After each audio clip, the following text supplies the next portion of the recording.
básicamente es el costo de hacer el trámite, ¿no? Bueno, vamos a comenzar con el último taller que tenemos del programa. Es muy interesante. Juan Carlos estuvo también aquí el año pasado y también nos dio una plática muy interesante.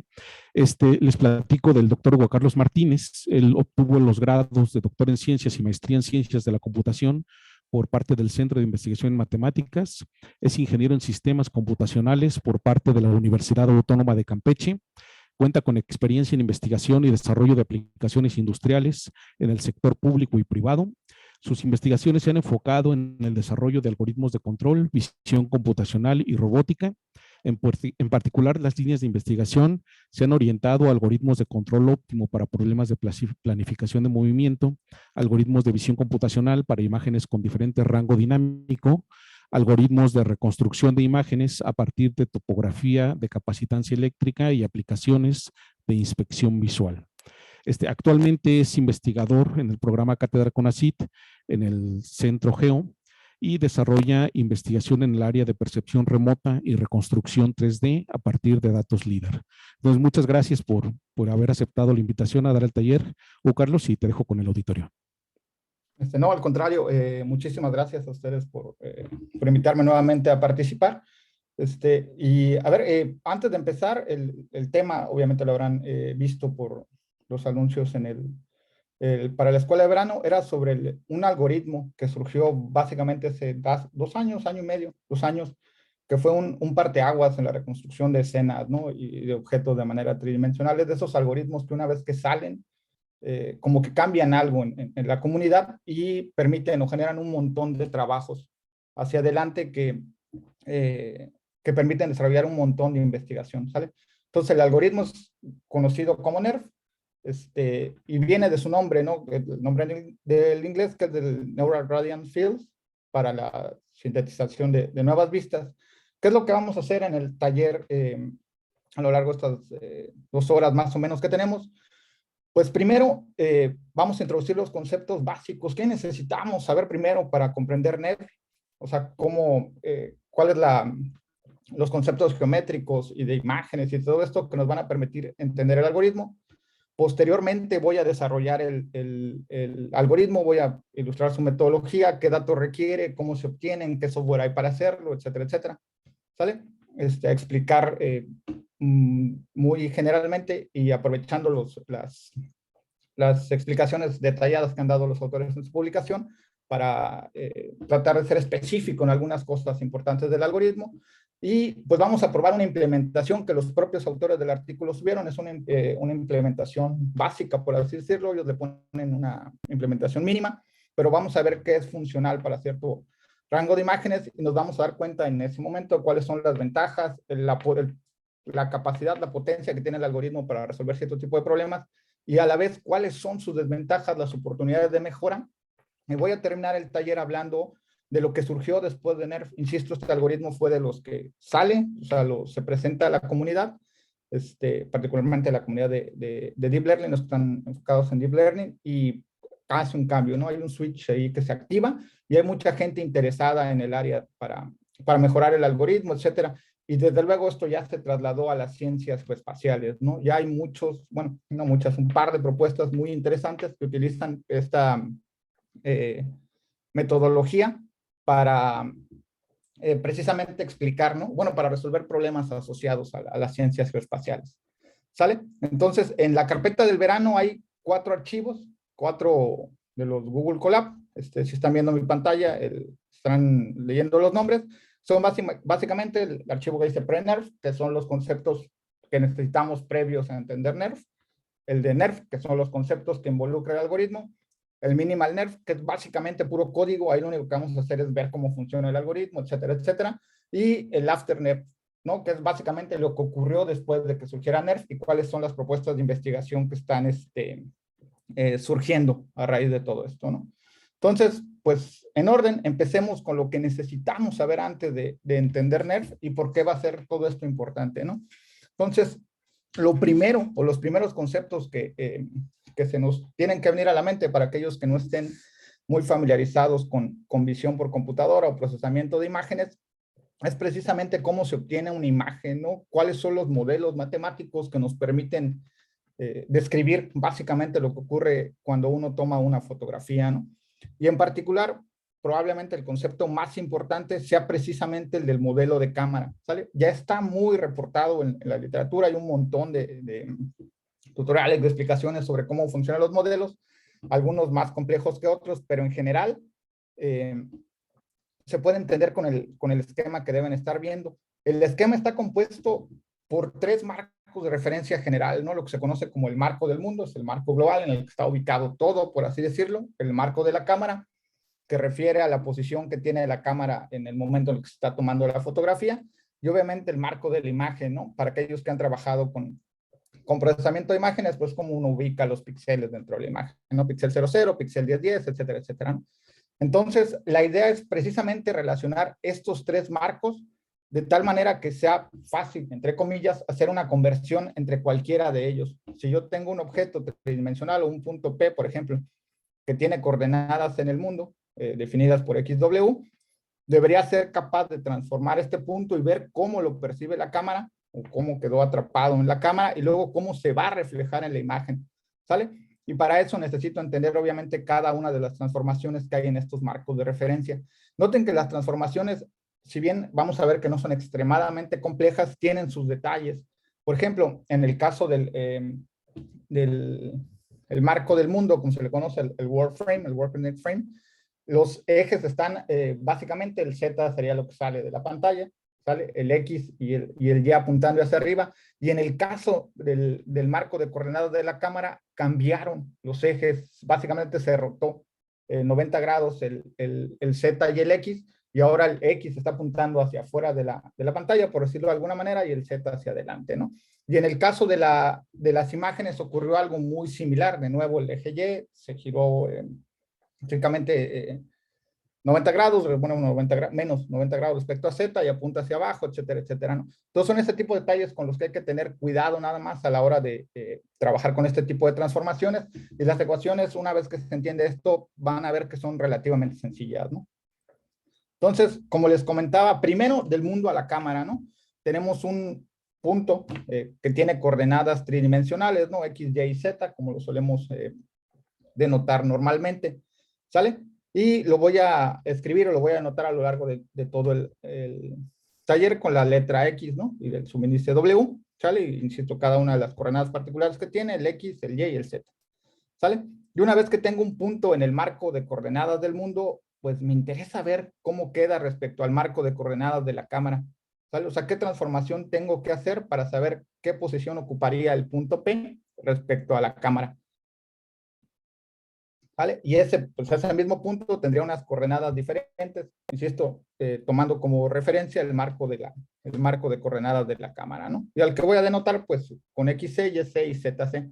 Si se fijan, la transformación no es relativamente compleja, es básicamente una resta vectorial, hay que restarle al,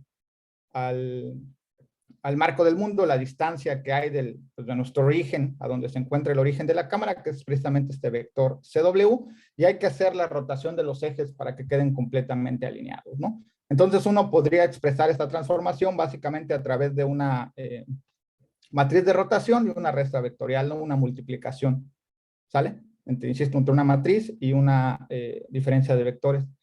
De esta, la matriz de rotación representa cómo están rotados cada uno de los tres ejes. Obviamente, al ser coordenadas tridimensionales, puede uno rotar respecto a X, puede uno rotar respecto a Y, puede uno rotar respecto a Z, etcétera, etcétera, etcétera, ¿no?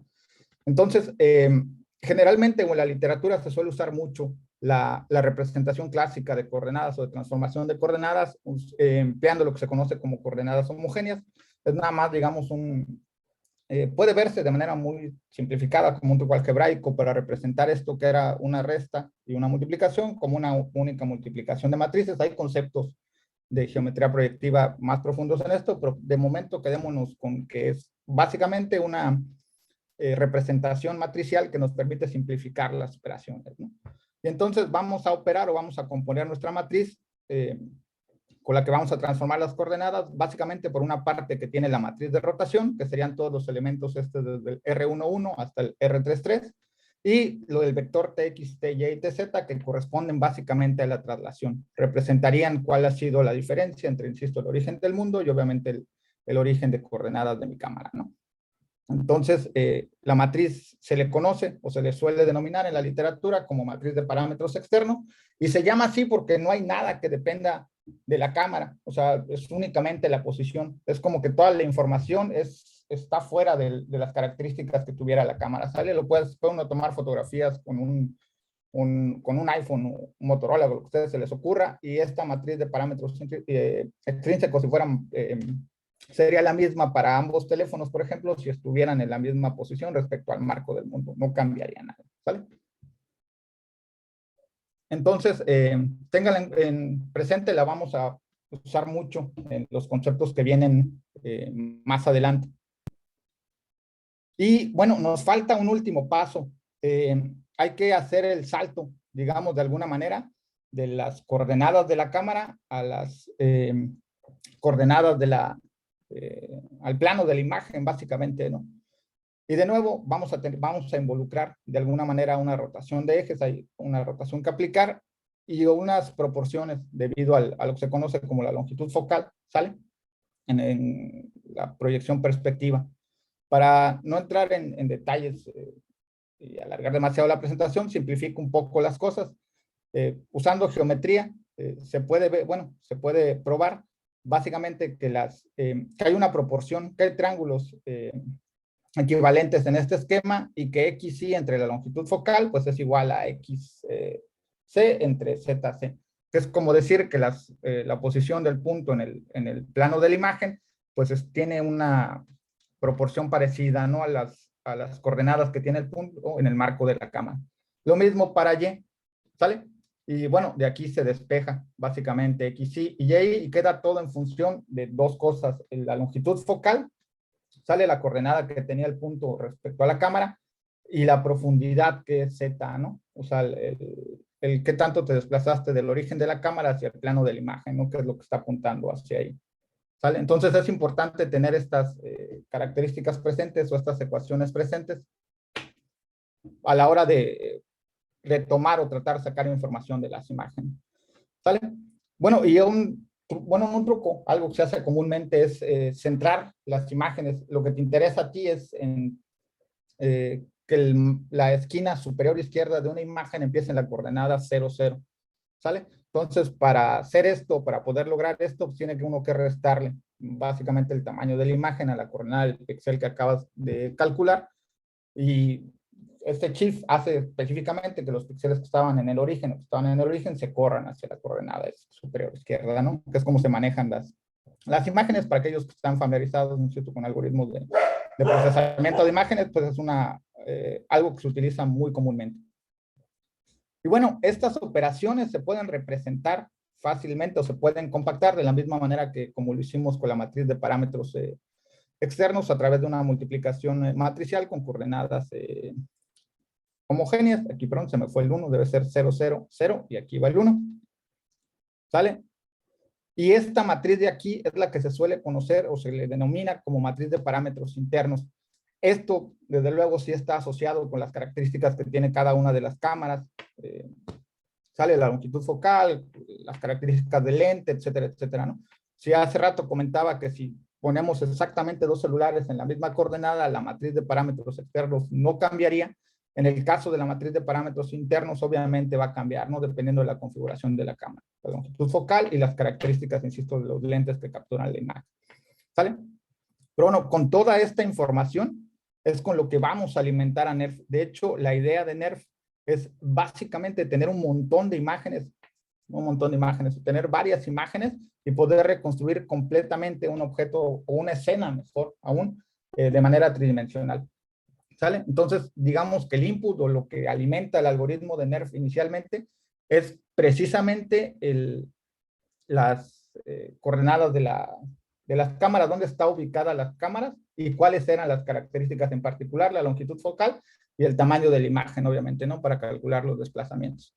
Entonces, en el notebook les puse un código para ilustrar precisamente esto, cómo visualizaríamos dónde estaba cada una de las cámaras a la hora de tomar la fotografía, ¿sale?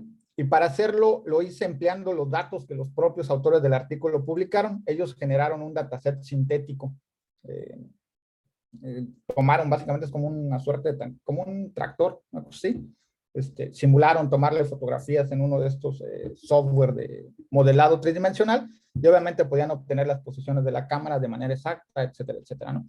Bueno, lo que vamos a hacer nosotros es descargar las imágenes que están, bueno, que los autores del artículo hicieron públicas y inmediatamente publicar. Aquí pasó algo, ¿sale?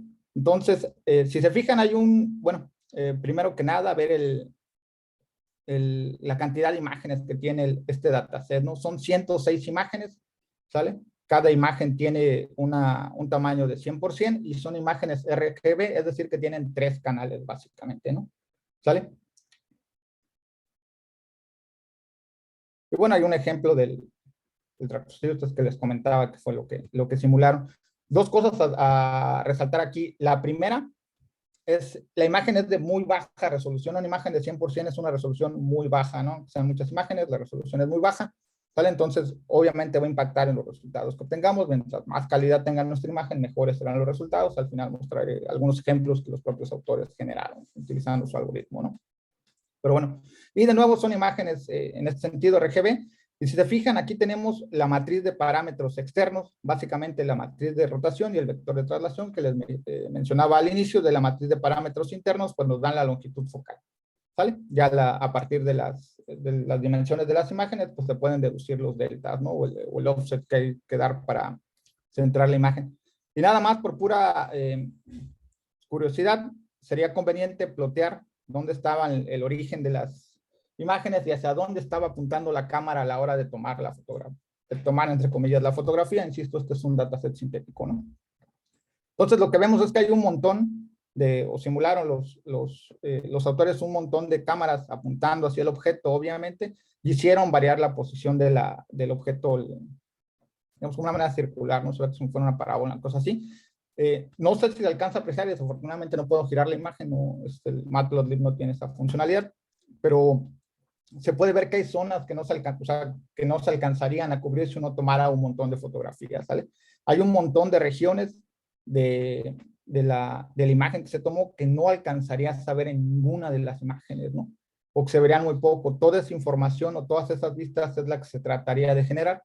Y mejor aún, los autores sugieren que con su algoritmo puedes generar vistas, no solo recuperar información que se encontraba muy escasa en la información que tenías inicialmente, sino generar incluso nueva información a partir del dataset raro que tienes de las imágenes, ¿no?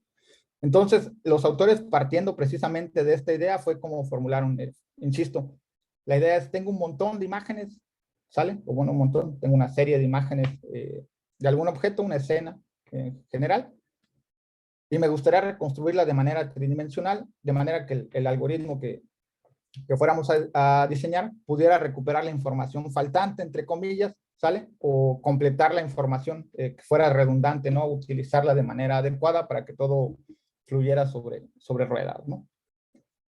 Entonces, no sé si hasta aquí hay alguna duda, si no paso inmediato a la parte al otro collab. No, déjenme ver esto aquí, que sería la explicación de cómo empieza NERF, ¿no? Entonces, no sé si están viendo los notebooks, espero que sí. Pero, bueno, les remato la idea central de NERF, ¿no? La idea es lograr una representación tridimensional de una escena, la que sea, a partir de un número reducido de imágenes, ¿no? Así como que el boom que dan los autores del artículo cuando describen el algoritmo es precisamente esta batería. De nuevo, esto es un dataset sintético, simularon un montón de cámaras, ¿sale? Apuntando hacia el objeto. Si se fijan, luego, a partir de toda esta información, logran reconstruir de manera tridimensional. Y bueno, no se alcanza a apreciar con detalles en el notebook, pero se pueden recuperar detalles muy finos de las imágenes que está recuperando, ¿no? Entonces, esto está padrísimo, ¿sale? Y hay que, pues, obviamente, ver cómo funciona, cómo lo generaron y aprovecharlo en las ciencias espaciales, ¿no? Como había mencionado hace rato, pues el input de NERF. ¿Sí? Hugo Carlos, Ujú. Este, ¿Quieres que te pase los comentarios como los vayan haciendo o nos esperamos al intermedio? Pues si me los puedes ir pasando ahorita, si hay alguno que veas por ahí que fuera relevante, Sí, mira, me encantaría que me lo sí, pasaras para no avanzar. Ujú. ok, te paso rápido. Alguien pregunta en qué formato deben de estar los archivos a la hora de cargarlos. Los archivos deben venir como un JSON es el donde está, digamos, el, la descripción de la carpeta, por así decirlo. En el JSON deben venir los nombres de los archivos, por ejemplo, imagen 1, cámara 1. La imagen 1, pues obviamente la fotografía, digamos, la imagen tal cual, y cámara 1 debe contener la matriz de parámetros externos, que es básicamente la posición de la cámara respecto a las coordenadas del mundo. En teoría, la implementación de NERF, la que los autores hicieron pública, la completa, toma esa información, tal cual, esa estructura de directorios, y puede hacer la reconstrucción en automático. De cualquier manera, para Ok, más detalles, al final muestro el repositorio de los autores, ¿no? muy bien, gracias. Alguien pregunta, ¿es la misma forma en que trabaja Agisoft? No estoy seguro a qué se refiere con así trabaja Agisoft, porque luego incluyen por lo que tengo entendido, Agisoft es un software de paga, si no mal recuerdo. Entonces debe tener varios algoritmos de reconstrucción. Supongo que lo que hace Agisoft debe ser algo más del tipo de Visual Slam o de Structure from Motion. ¿Sale? Que fue, por ejemplo, lo que vimos el verano pasado, igual para reconstruir escenas de manera Mm, tridimensional. Pero el NERF, no sé si ya lo implementaron, si lo tiene, la verdad no sabría decirles, pero supondría que no, sobre todo por el costo computacional. Vamos a ver que es muy tardado, este algoritmo tarda bastante, ¿no? Y la última, esto tiene relación con los key points de algunos modelos de visión artificial, SIFT, SORF, RANSAC o es Optical Flow. No, de hecho, la ventaja, por ejemplo, de esta metodología es que a diferencia, por ejemplo, de los algoritmos de SFM, los Structure from Motion, no necesitamos el concepto de key point. No necesitamos encontrar características, que es básicamente lo que se hace con SIR, SORF y todos estos descriptores que toman una imagen, construyen un descriptor, toman otra imagen, calculan el mismo descriptor obviamente y hacen el match para ver dónde hay correspondencias y qué zonas de una imagen se parecen a otra. En este caso, la aproximación es completamente diferente y de hecho la reconstrucción surge del área de geometría computacional. Ahorita vamos a ver cómo funciona, pero no es necesario encontrar las correspondencias entre imágenes. Por eso lo novedoso de la metodología para reconstruir escenas tridimensionales. Bueno, son todas por ahora. Muchas gracias, Hugo Carlos. Continuamos. Bueno, ustedes, entonces, mencionaba hace rato que el input de NERF es pues obviamente la posición de las cámaras. ¿Sale? Alguien nos tiene que decir cuáles eran las coordenadas de la cámara respecto a algún origen que nosotros fijamos, el origen del mundo y obviamente las imágenes, ¿no? ¿De dónde diablos vamos a sacar esta información si en algún momento quisiéramos aplicar el algoritmo de manera inmediata usando el código que tienen por ahí los autores? Pues hay dos alternativas. La primera sería utilizar los algoritmos de Visual Slam, que se utilizan mucho en robótica. Si hay alguien por aquí que haya trabajado con Slam y cuestiones de robótica, básicamente también se recupera la posición de las cámaras cuando se hace Slam visual, así que serviría como entrada o como input para NERF. Desde luego los algoritmos de SFM, de los de Structure for Motion, que su objetivo es precisamente recuperar las posiciones de las cámaras y a partir pues de la información contenida en las imágenes, reconstruir en 3D. Insisto, digamos que la idea es más o menos la misma que la de NERF, nada más que la metodología es completamente diferente, ¿no? Y segundo, pues hay algoritmos de Deep Learning generados específicamente para encontrar la posición de la cámara respecto al origen del mundo. ¿Vale? Uno entrena una red neuronal a partir de una serie de imágenes y la red neuronal te dice la cámara estaba aquí, aquí, acá, acá, etcétera, ¿no? Entonces, cualquiera de de estas tres alternativas sirve o podría servir como entrada para el algoritmo de NERF, más las que se sumen, desde luego. Insisto, lo único que necesitamos es conocer las coordenadas de la cámara respecto a algún origen o algún marco de referencia que nosotros fijamos. Una vez teniendo eso, y los parámetros internos de nuestra cámara, tenemos toda la información que NERF requiere para reconstruir tridimensionalmente. Y bueno, si alguien está interesado en hacerlo directamente, pues hay un montón de herramientas disponibles por ahí en orden de preferencia, y esto es obviamente preferencia personal. La primera es Colmap, de hecho es la que recomiendan, bueno, la que usaron los autores del artículo.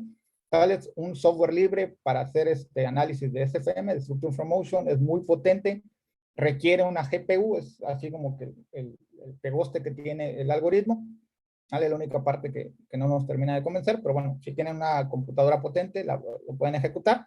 Hay otra aplicación por ahí de una compañía que se llama Vision, creo, o Vision algo, no me acuerdo bien el nombre completo, que le lanzaron algo que se llama Mushroom, que resuelve igual el problema de CFM y te devuelve las posiciones de las cámaras, etcétera. OpenCV, si alguien por ahí es adicto a visión por computadora, conocerá la librería, ¿sale? La OpenCV tiene un montón de funciones para hacer, para recuperar la posición de la cámara, etcétera. Esto es más bien del tipo de algoritmos de hazlo tú mismo, porque en OpenCV no hay una función como tal que te devuelva las posiciones de la cámara y que, digamos, va a requerir un poco más de programación. Las dos primeras tienen básicamente ejecutables que uno puede descargar e instalar en máquinas Windows, ¿no? Y ejecutarlo. Y por último, pues MATLAB, ¿no? Que también tiene una interfaz gráfica para que uno le ponga las imágenes y pueda calcular las posiciones de la cámara, etcétera, etcétera. La desventaja con MATLAB, obviamente, es que es de paga, ¿no? Y la verdad es que no sale barato, entonces cualquiera de las opciones anteriores podría ser una mejor opción si andamos cortos de presupuesto, ¿no? Entonces, bueno, ya tenemos el input o lo que va a alimentar a nuestro algoritmo y hay que checar el pipeline, ¿no? ¿Cuál va a ser la ejecución de pasos que tenemos que seguir para poder reconstruir nuestra escena de manera tridimensional? ¿Sale? En este caso voy a seguir exactamente el pipeline que proponen los autores, ¿sale? Hay varias maneras de visualizar cómo se van haciendo las cosas porque hay algunos conceptos que se asumen conocidos y después se tienen que definir de manera un poco más puntual. Pero bueno, voy a describirlo aquí de manera general y si hubiera alguna duda, con confianza me preguntan o me interrumpen en ese momento, ¿sale? Entonces, el algoritmo tiene 4 pasos, por decirlo de alguna manera. El primero es generar los puntos tridimensionales, ¿sale? Hay que coordenadas 5D, que son básicamente la posición en X, Y, Z, y los 2 ángulos de rotación, ¿sale? Respecto a los ejes que tengas. Obviamente hay 3 ángulos de rotación, pero dados 2, se define en automático el tercero, ¿sale? Entonces, la idea es poder generar o encontrar una manera, precisamente es lo ingenioso del algoritmo, de generar estos puntillos que ven aquí de color negro, que serían como las muestras del volumen tridimensional que queremos reconstruir. Como se ve en el esquema, la idea es básicamente agarrar la imagen, pensar en una línea imaginaria, un rayo de luz imaginario que cruza por el píxel y atraviesa la escena volumétrica que queremos reconstruir, o básicamente es lo que pretendemos, reconstruir, ¿sale? Y comparar la información. Después, ¿qué vamos a hacer ya que tenemos todos estos puntos, ¿no? Y de alguna manera como de mostrarlos o de generarlos, se los vamos a pasar a una red neuronal para que entrene y aprenda la red neuronal, dadas las coordenadas X, Y, Z y obviamente la dirección que tenía la cámara en ese momento, me devuelve el color y lo que se conoce como densidad. El RGB es lo que se refiere a color y el sigma va a ser la cuestión de densidad. Densidad es básicamente como que la probabilidad de que en ese punto que estamos evaluando se haya acabado el rayo, como que haya terminado ahí por alguna razón en particular. Digamos que chocó con algo y rebotó, por así decirlo, ¿no? La luz es básicamente cómo funciona. Tira bueno, no tira, no, pero sale la luz, sale, rebota en un objeto y es lo que regresa a nuestros ojos, ¿no? Bueno, de la misma manera es lo que pretende hacer NERF, ¿sale? Y bueno, lo que va a predecir la red, pues es obviamente el color más la densidad. Insisto, nos interesa saber qué color tenía el puntillo que generó esta imagen y si había terminado el rayo de luz, por decirlo de alguna manera, ahí o no, ¿sale? Calcularlo, asignarle como una suerte de probabilidad. El siguiente paso, o el tercer paso sería lo que se conoce como el renderizado del volumen. Básicamente, a partir del color y de la densidad, tengo que asignarle, digamos que tengo que hacer el proceso inverso. En el paso A, yo tenía la imagen, generaba un rayo que salía, pensémoslo imaginariamente, de la imagen hacia el volumen 3D que quiero reconstruir.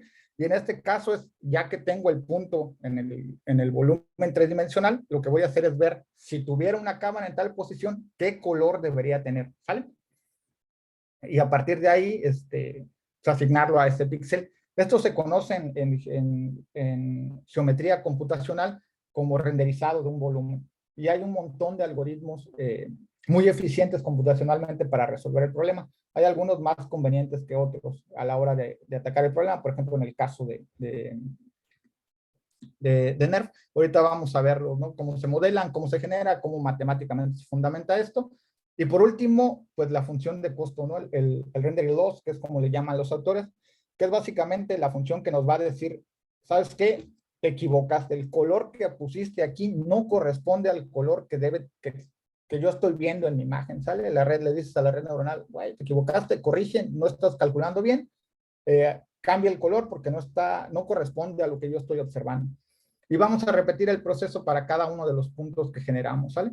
Y esto obviamente se va a estar iterando, iterando, iterando, iterando, iterando, iterando, iterando, hasta que se termina el proceso y tienes una reconstrucción, digamos que decente, ¿sale? El entorno tridimensional que estás generando. Y bueno, obviamente, digamos que del pipeline, lo primero que hay que trabajar son los rayos y estas cosas, cómo se comen, ¿no? O sea, cómo se generan, cómo las muestreo, cuáles son las diferencias que hay entre las diferentes maneras de muestrear, etcétera, etcétera, etcétera, etcétera, ¿no? Entonces, pues, de nuevo, retomando los conceptos de geometría computacional, un rayo, básicamente pensando como un haz de luz, se puede parametrizar. Sale con la ecuación bueno, sí, no sé si ven mi apuntador, espero que sí, pero esta que tengo como R de T es igual a O más T de D. ¿Sale? ¿Y qué diablos es R, qué es O, y qué es T y qué es D, ¿no? Pues a ver, el RT es básicamente el rayo que acabamos de generar. La O es el origen del rayo, de dónde sale, ¿vale? Debe tener algún origen esta cosa para empezar. El T es básicamente el parámetro temporal, qué tan adelante en el tiempo, qué tanto se ha propagado el rayo, lo pueden pensar así. Y la D es la dirección sobre la que se ha propagado. Tengo un origen, tengo, digamos, una escala temporal, qué tanto avanzó, pues hay que poner la, la noción de dirección, ¿no? Será el componente que me faltaría para determinar de manera, digamos, única hacia dónde está saliendo cada rayo a partir de la imagen. ¿Sale? En el contexto de NERF, y aquí retomamos y vamos a emplear todo lo que mencionábamos hace ratillo, todos los conceptos estos de procesamiento de imágenes y de visión por computadora, el origen del rayo va a ser precisamente cada uno de los píxeles de la imagen. Tengo una imagen y para cada uno de los píxeles voy a generar un rayo que va a salir obviamente de ese píxel y va a apuntar hacia el centro, lo que sería el centro de la cámara, ¿no? Hacia el marco de origen de la cámara. Y obviamente, para hacerlo, pues lo que voy a tener que hacer es aplicar la transformación inversa. Si cuando vimos lo de PreNERF, o cuando mencionaba PreNERF, aprendimos cómo, o bien, retomamos más bien, cómo proyectar los puntos del mundo a la cámara y luego de la cámara a la imagen. Aquí digamos que tenemos que ir al revés. Vamos a tener que ir de la imagen a la cámara y de la cámara al mundo, por decirlo de alguna manera, ¿no? Entonces, retomando las ecuaciones, pues lo que tenemos que hacer es despejar el XC, ¿sale? Que es básicamente la coordenada del punto que generó este píxel respecto a la cámara. Y pues los parámetros que se requieren, pues son obviamente la coordenada U, la coordenada del píxel, el delta X, que insisto, en general suele ser la mitad de la imagen. Si tengo una imagen de 100%, el delta X sería 50, el delta Y sería 50, ¿sale? Si tengo una imagen de 1000 por 300, el delta X sería 500 y el otro sería 150, ¿no? El delta Y, etc. Y la longitud focal.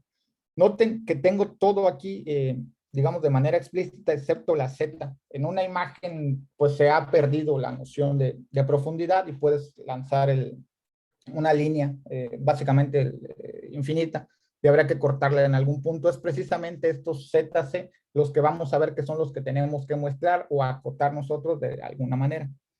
Pero bueno, entonces les decía que una vez que los tenemos en coordenadas de la cámara, los tengo que regresar al marco del mundo. No se les olvide que lo que queremos al final de todo esto es como un renderizado volumétrico. Básicamente recomponer la escena tridimensional que tenemos, ¿no?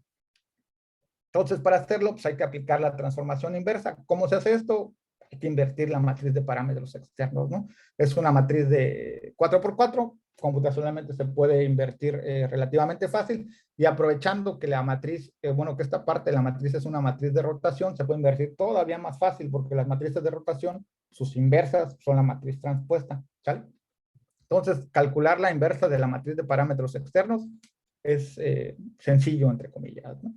Y bueno, a partir precisamente de esta inversión, lo que se va a calcular o lo único que nos interesa es la dirección que va a tomar el rayo. Insisto, se genera en el origen en un píxel de la imagen y hay que ver cuál es su dirección y ya después veremos qué tan profundo creemos que avance, ¿no? Que es el parámetro del tiempo, ¿sale? Y lo que nos va a definir el ZC, obviamente.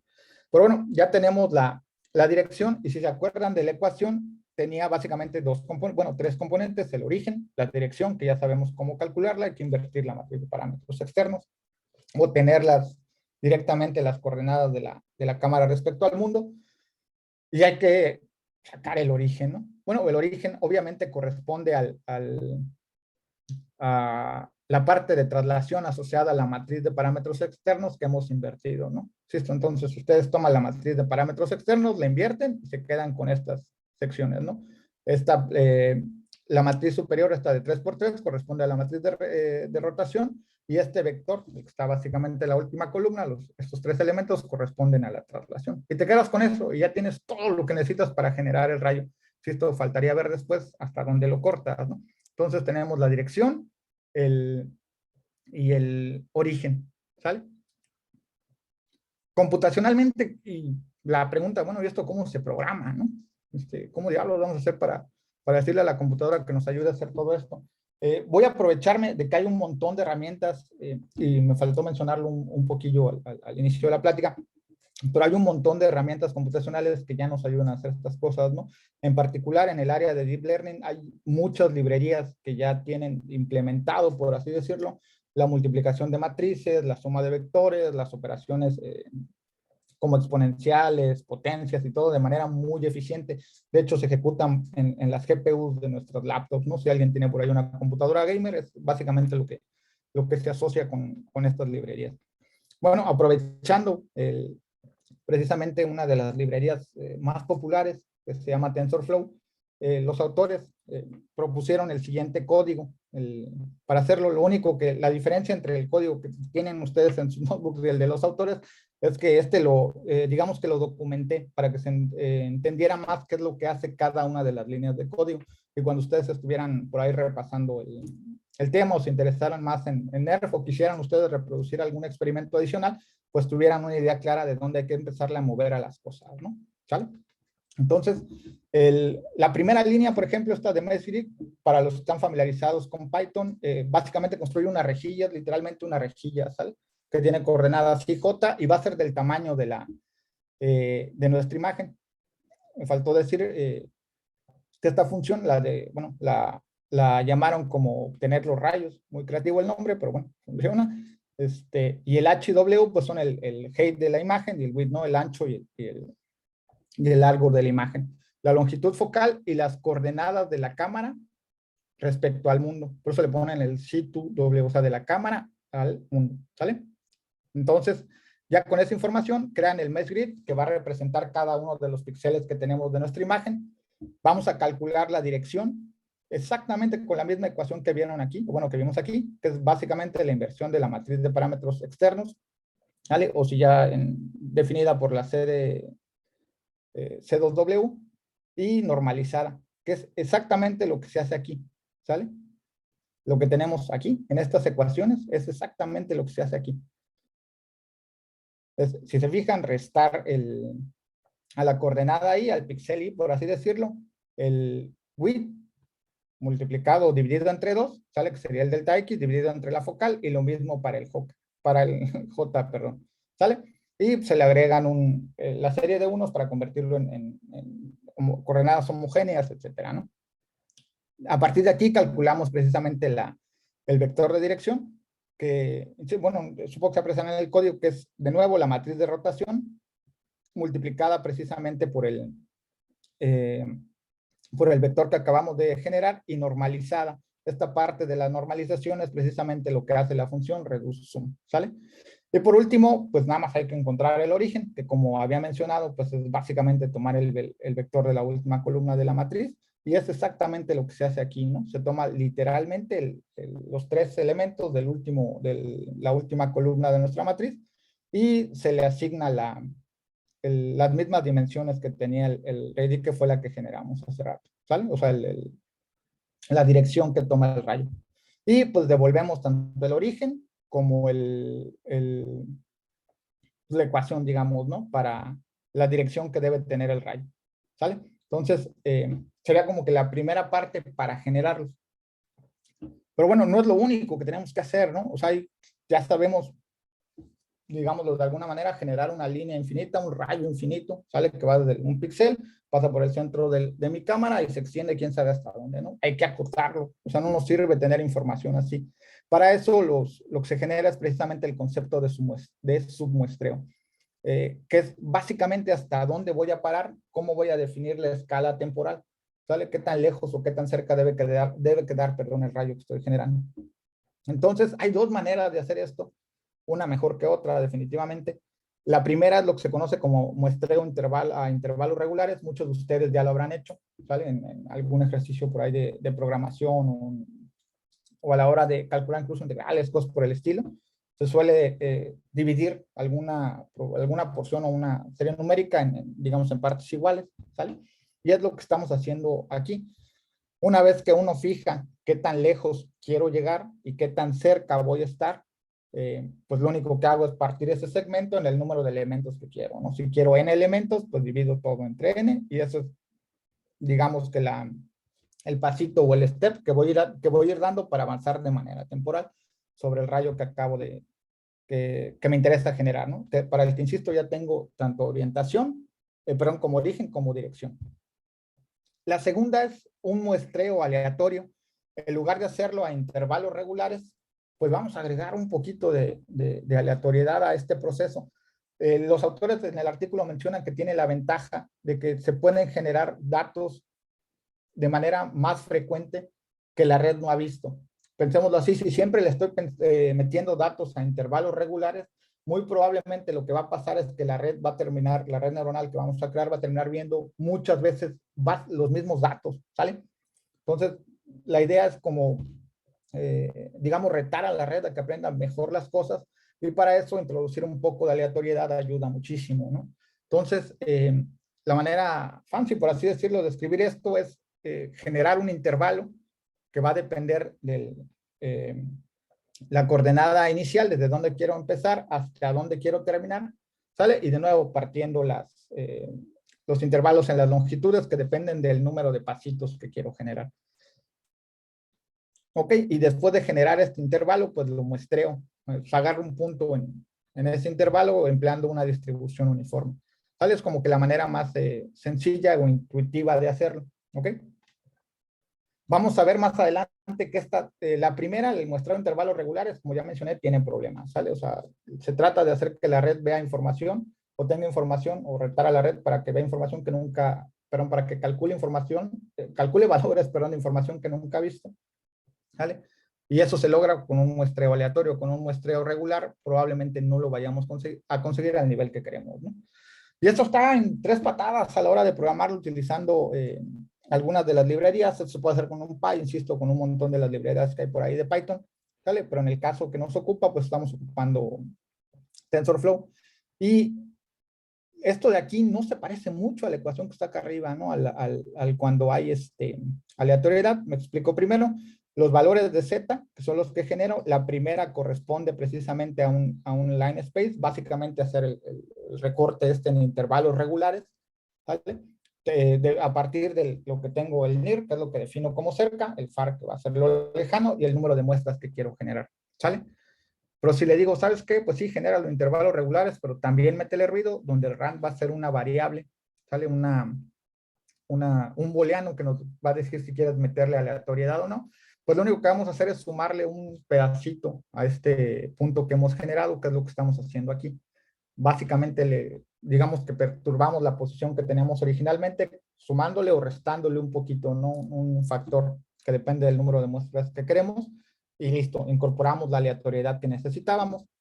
¿Vale? Y al final, pues ya nada más regreso los puntos como el origen del rayo, si se fijan, que es lo que tengo aquí, más la dirección, que es lo que habíamos calculado, multiplicado por los valores z, que son básicamente las cuestiones temporales. Si se fijan, corresponde exactamente a la ecuación que tenemos acá arriba, ¿no? Es el origen más la temporalidad por la dirección. Exactamente lo mismo que tenemos allá arriba es lo que tenemos aquí. No, aquí, ¿sale? Entonces, ya tenemos maneras de generar los rayos, ya sabemos o tenemos dos estrategias para mostrarlos. Toca entrenar a la red, ¿no? Toca calcular lo que mencionábamos al principio, el apartado este de calcular color y densidad. Pues vamos a darle. La idea que proponen los autores es la siguiente. Voy a tener un montón, estos puntos oscuros, por así decirlos, los voy a hacer pasar por una función, la definen como f de teta, que va a tomar la posición y la dirección, ¿sale? Para este punto voy a considerar la posición X, Y y Z que tiene y la dirección del rayo que lo generó, y la función debe escupir, insisto, el color y la densidad. Y no olvidemos, bueno, lo voy a retomar todavía o especificar más adelante, que la densidad es precisamente la probabilidad de que el rayo termine ahí, ¿sale? Entonces, esta función la vamos a crear, o se le va a pedir a una red neuronal que lo haga, ¿no? Que aprenda a hacer esta etapa de mapeo, que es lo más costoso. Y de nuevo, una vez que están mapeados los datos o que la red ha aprendido a hacerlo, pues vamos a generar en el sentido volumétrico, a partir del color y la densidad, cómo hubiera generado la imagen. De hecho, por eso, si se fijan las direcciones de las flechitas, primero estamos como que avanzando de la imagen hacia el componente volumétrico, en ese sentido, avanzando. Y después como que vamos de retorno, ya tengo el color y la densidad en mi volumen. Ching, ¿cómo hubiera quedado en mi imagen, no? O cómo va a quedar en mi imagen, ¿sale? Entonces, los autores proponen una red bien compleja, ¿eh? O sea, ya una vez que lee el artículo, sí, se da cuenta que la red que se va a utilizar es una red muy, muy grande, ¿sale? Y la red dependería, pues, insisto, de 5 parámetros, la posición X, Y, Z y la dirección, ¿sale? Que puede estar definida pues, a partir de los ángulos de rotación respecto a cada uno de los ejes. Sin embargo, los autores sugieren dejarlo como un vector unitario cartesiano tridimensional, que es básicamente como, ¿sabes qué? O bueno, al menos en la práctica, reemplaza el phi y el teta precisamente por la dirección que calculaste acá arriba, ¿no? O sea, ya no andes metiendo más direcciones por todos lados, quédate con la que ya calculaste y aprovecha. Perfecto. Entonces, les decía lo de la complejidad de la red, o qué tan grande se ve la red, ¿no? Que es lo que nos ocupa y nos va a preocupar en algún momento. Los autores sugieren utilizar una red neuronal multicapa, un perceptor multicapa, básicamente, le ponen ellos bueno, en la formulación final, en su release, creo que son 10 o 12 capas, y cada una de estas capas tiene 256 neuronas. Nosotros vamos a reducir un poco el volumen de la red, precisamente por la cuestión temporal. Vamos a ver que, insisto, entrenar una red de este tamaño es computacionalmente muy costoso, y aún utilizando GPUs nos va a llevar bastante tiempo, así que hay que como acotar esta cuestión, ¿sale? Y lo que nosotros vamos a hacer es utilizar un modelo que va a tener 8 capas, y sí vamos a respetar las 256 neuronas. Para cada una de las capas hay que generar el proceso de entrenamiento, y pusieron de manera, digamos, un poquillo maliciosa, la concatenación de las salidas de la red con los datos iniciales. Es decir, vamos a tener primero 4 capas que tratan de calcular el color y la densidad, como había mencionado, y una vez que estas capas lo intentan estimar, vamos a concatenarlo con el rayo que teníamos inicialmente, y este va a ser nuestro nuevo input para las siguientes capas, y así nos vamos sucesivamente hasta terminar, ¿sale? Entonces, no me detengo ya más tiempo en esto. Yo creo que lo conveniente sería que vieran cómo se entrena la red o cómo se programa el entrenamiento de la red, pero no es muy complicado. Ya en la práctica y a la hora de ponerlo en código, pues vamos a ver que no es demasiado complicado. Básicamente, para un rango de capas de capas neuronales que queremos, insisto, en este caso lo fijé a 8, pues vamos a ir generando las salidas, y lo único que voy a hacer es, si en algún momento el i es igual a 4, obviamente el i es mayor que 0, pues voy a concatenar el output de mi red neuronal con el input que tenía, ¿sale? Que es básicamente generar este cuadrito azul. Es lo que estamos haciendo con esta cosa de concatenación de aquí, generar la información que está en los cuadritos azules, ¿sale? Y ya una vez que está generada la la capa, pues vuelvo a decirle a la red que tome eso como entrada y que haga sus cálculos y lo mande al output, ¿sale? Y le pido a la función que me devuelva el modelo como un modelo de los que utiliza Keras y TensorFlow, ¿sale? Que es con lo que vamos a entrenar. Y ahora sí, la parte difícil, entre comillas, del algoritmo. Ya sabemos o tenemos una idea de cómo generar los rayos, sabemos quién va a ser o cómo vamos a generar la función que va a entrenar a partir de posiciones y direcciones, el color y la densidad. Y bueno, y después, ¿cómo hacemos este paso, no? Que era precisamente el renderizado de volumen. A partir del color y de la densidad, pues tengo que generar un color para mi imagen, ¿no? Como el proceso inverso. Básicamente lo que hacen los Pixar y todas esas cosas es lo que hacen renderizados volumétricos, ¿me explico? Ellos tienen fuentes de luz y cosas así y empiezan a renderizar a partir de la información que generan computacionalmente pero de forma tridimensional. Matemáticamente se puede calcular el color, o bueno, hay modelos que generan el color con la siguiente ecuación, que te dicen básicamente el color del rayo, o sea, el color que vas a asignar dependiendo del rayo que tengas, está como definido como la integral, desde el punto cercano o el punto que estás considerando hasta el punto final, de 4 factores. El primero es lo que se conoce como transmitancia, ¿sale? Que viene definido parte por una exponencial sujeta a una integral. Ahorita vamos a ver cómo hacer estos cálculos en la computadora, porque desde luego esto no se puede resolver de manera analítica. En la computadora tampoco es que le pueda uno meter las integrales así y le salgan los cálculos inmediatamente. No hay que enseñarle a la computadora cómo operar todas estas cuestiones, ¿no? Y la transmitancia es básicamente la probabilidad de que el rayo atraviese, ¿no? El renderizado 3D que tenemos sin chocar con nada más. Es como, ok, de todo este segmento, ¿qué probabilidad tienes de haber chocado con otro rayo, con otra partícula, o con cualquier otra cosa que hubiera por ahí en el ambiente, ¿no? El RTEPS es obviamente el rayo generado, y noten esto, el sigma o la densidad, que era lo que les mencionaba, va a depender del rayo que hemos estado generando, el que aprendimos a muestrear, y el color depende tanto del rayo como de la dirección.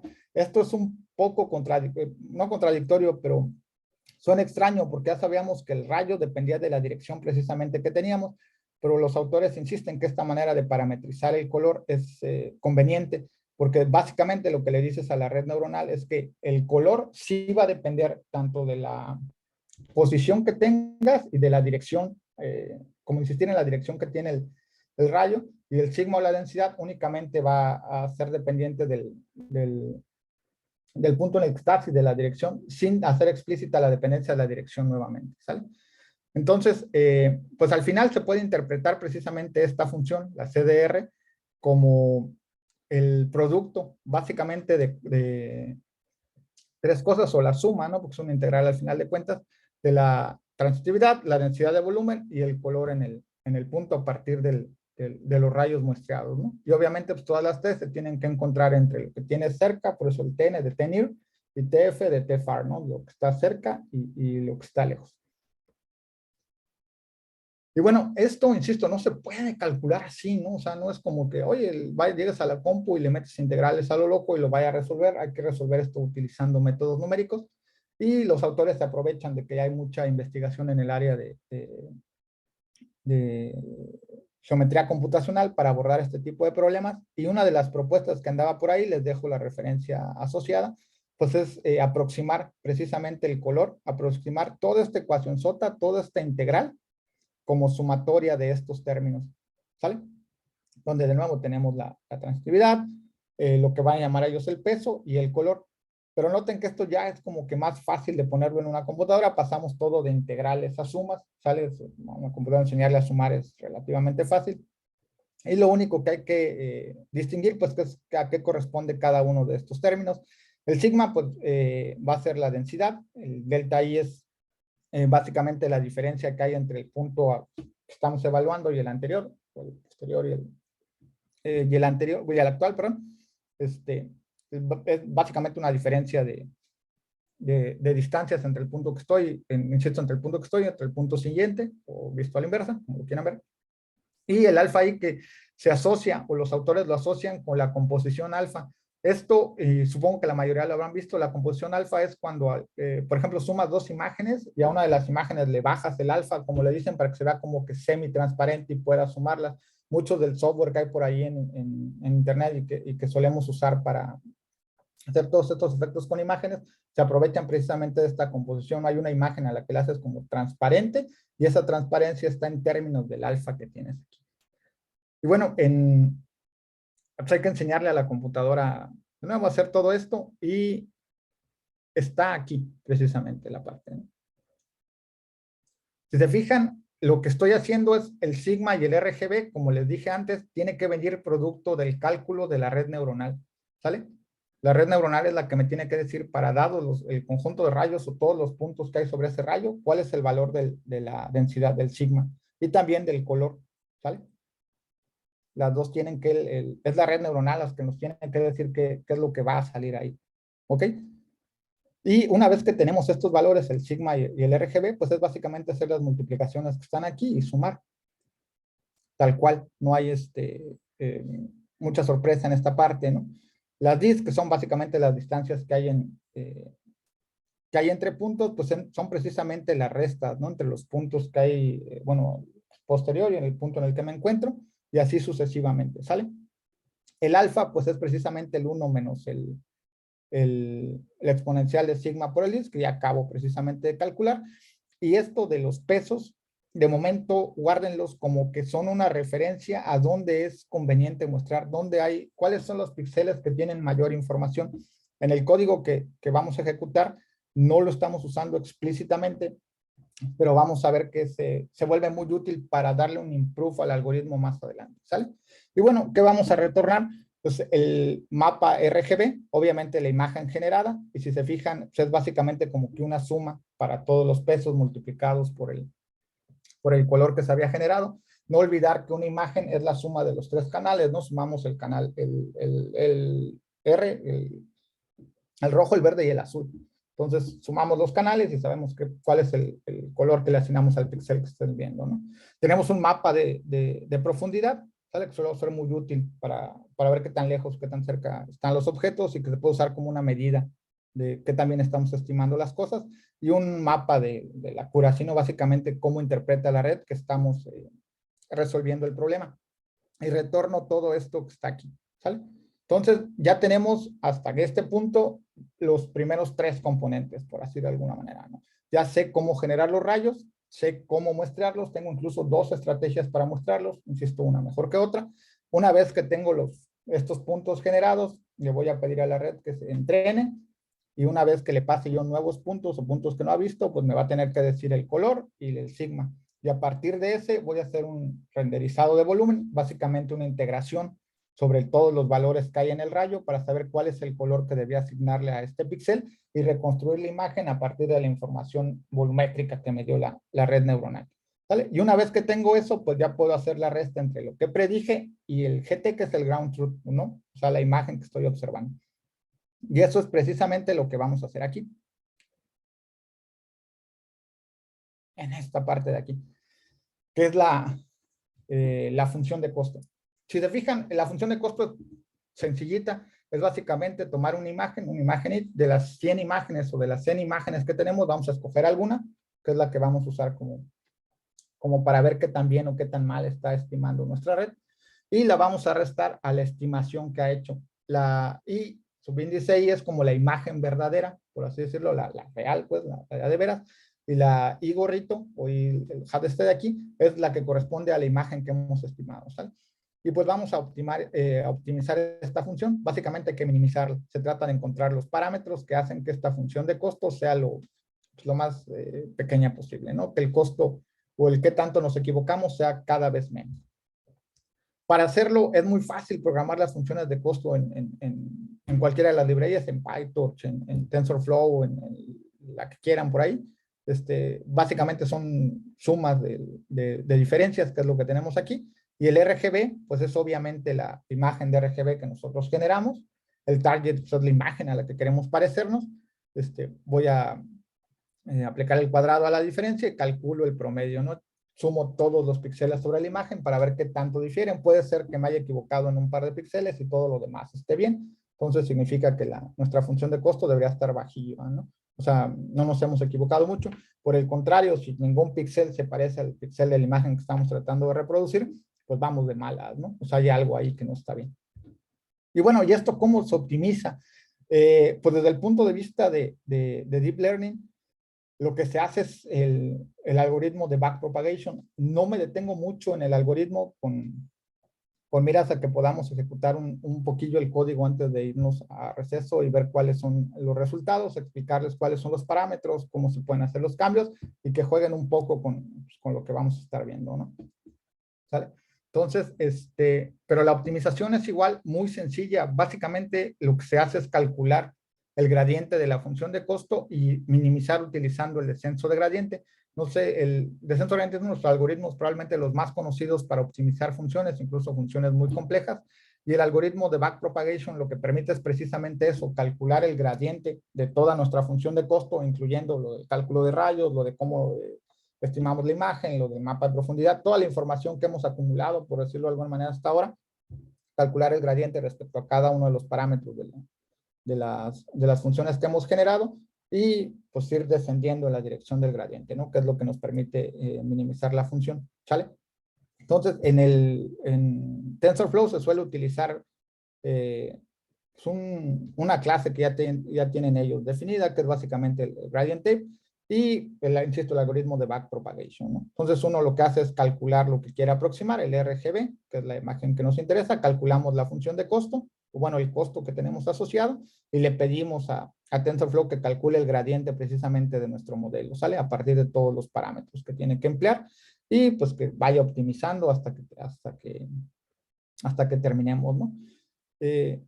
Los resultados con datos reales que tiene NERF, ahorita voy a mostrar un par, son impresionantes, ¿vale? O sea, sí hay, insisto, por eso cuando salió el algoritmo, toda la gente quedó así como que impactada, ¿no? Esto está muy potente. Insisto, tiene algunos problemas que vamos a abordar después del receso, pero son muy interesantes todos los aspectos, ¿no? Y hay un mundo de implementaciones para el algoritmo completo.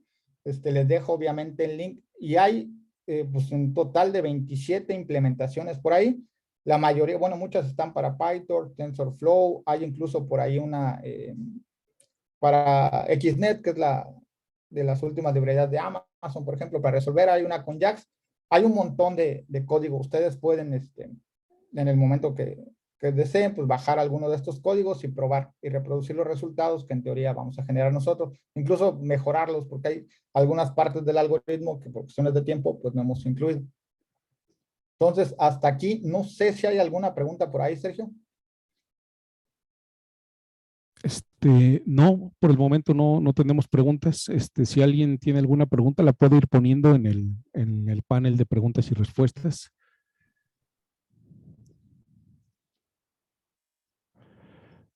No, yo creo que continuamos, Hugo Carlos, si ya, bueno, alguien está comentando, muy interesante el taller, me ayuda mucho esta información para un trabajo de visión por computadora que estoy realizando. Mi pregunta es, ¿qué diplomado o maestría me recomiendas estudiar para ser especialista en redes neuronales? Sí, mi primera recomendación sería la de geointeligencia computacional ahí en Geo.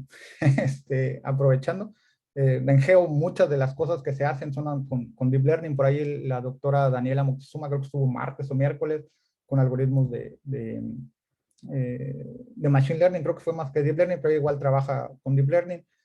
Por ahí hay gente en la sede de Querétaro, aquí en la ciudad de Mérida, que trabajamos con algoritmos de Deep Learning para procesos procesos de Geo, ¿no? Con imágenes satelitales, nubes de puntos, etcétera. Entonces, la maestría aquí en Centro Geo es una muy buena maestría para aprender cosas de Deep Learning. Y en caso que te interese un poco más la cuestión computacional o matemática, sin tanta aplicación a la cuestión Geo, desde luego las maestrías en CIMAT, CIMBESTAP son una excelente opción, ¿no?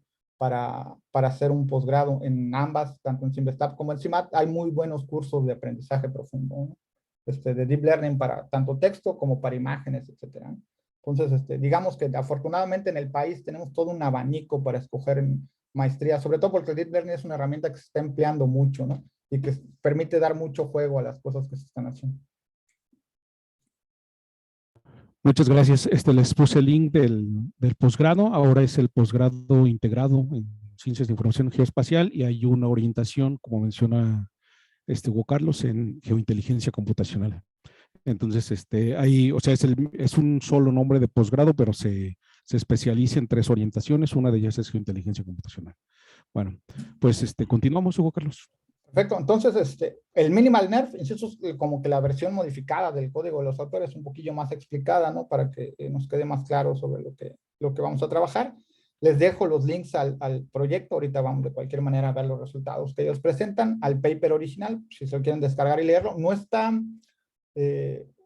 matemáticamente no está pesado, y como ellos nos proporcionaron el código, pues la parte computacional igual queda clara, ¿no? Uno puede ir siguiendo el paper y básicamente las líneas de código, las funciones que ellos tienen, y se va dando cuenta uno de la relación que hay, y obviamente les dejo el link con el código completo, ¿no? Con la versión completa, porque hay cosas que no estoy incluyendo en este notebook.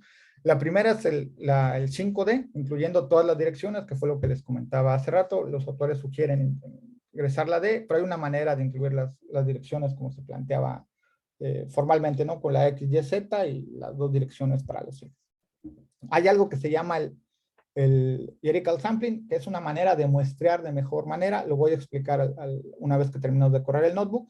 Y vamos a trabajar con un dataset sintético para imágenes reales, o bueno, cuando tengan imágenes reales que ustedes quieran tomar o reconstruir con sus celulares, la cámara, lo que sea, pues les sugiero utilizar primero Colmap para recuperar las posiciones de la cámara y luego intentar hacer la reconstrucción 3D. ¿Sale?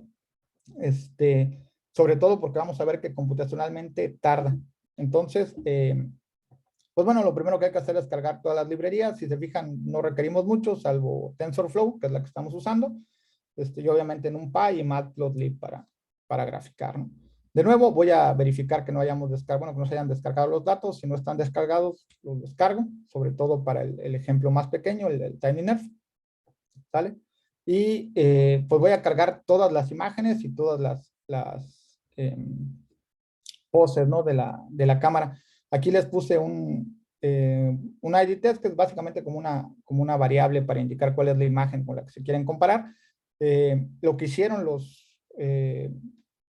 autores en el código, y es una cosa que retomé, es dividir del set. Si tenemos 106 imágenes, pues me voy a quedar básicamente nada más con 100 como para entrenar, y puedo agarrar 6 como para ver qué tan equivocado ando, ¿sale? Entonces yo en este caso fijé nada más a una. Nos vamos a comparar únicamente con una de las imágenes, de la 101 a la 105, ¿sale? Cualquiera de esas imágenes funciona para poder ver cómo va el entrenamiento. Entonces, pues ahí pueden mover el parámetro para que vayan viendo cómo va cambiando la vista que tiene de la imagen, y la idea sería, obviamente, tratar de reconstruir esto. ¿Sale? Bueno, cara con la 101, que digamos que es como que la clásica, o con la que todo el mundo ve. Y de nuevo las funciones principales, ¿no? De aquí la única que no mencioné en el notebook, la consideré que corresponde a otra área básicamente del aprendizaje profundo, pero de la que probablemente ya escucharon, es de los encoders posicionales. Con todo este boom que hubo por los mecanismos de atención en las cosas de Deep Learning, los encoders, que son básicamente como representaciones vectoriales de las posiciones que tienen los elementos con los que se va a entrenar una red, se empezaron a generar mucha inquietud entre la comunidad y se empezaron a utilizar enormemente. Una de las cosas que los autores reportan es que utilizar un encoder posicional, básicamente es decirle a la red en qué posiciones deben quedar las cosas como para mejorar la representación, ayuda obviamente a la reproducción, ¿vale? Pero para no extenderme mucho con la parte de Deep Learning, toda la cuestión matemática, pues dejé lo del positional encoder, con algunas referencias están en los notebooks para que ustedes los puedan checar. Insisto, sobre todo hay mucha literatura y hay un montón de videos en YouTube, un montón de tutoriales de encoders posicionales, sobre todo para el área de mecanismos de atención, ¿vale? Aquí en este caso los autores nada más aprovechan el encoder posicional más que utilizar un esquema de atención completo, ¿no? O como tal cual luego se entiende en la literatura, perdón, de Deep Learning. Obviamente tenemos el perceptrón multicapa, que es el que va a hacer todo el entrenamiento para recuperar color y sigma. Y pues la función que vimos hace rato, que crea los rayos, ¿sale? Sí, déjenme ver si les di clic a todos, supongo que sí. La función que renderiza y la parte de optimización. Aquí van a ver que corresponde precisamente a lo que les mencionaba, ¿no? De pedirle a TensorFlow que calcule el gradiente y que minimice utilizando el algoritmo de descenso del, bueno, una versión del algoritmo de descenso del gradiente, ¿no? Hay una pregunta, Hugo Carlos, si está en Fourier, ¿está en dominio de frecuencias o a qué se refiere con Fourier-Fisher? Sí, está en el, en el dominio de la frecuencia. Sí. A ver, trato de explicármela. Se puede codificar la posición, básicamente, de la información, utilizando funciones sinusoidales, ¿no? Senos y cosenos.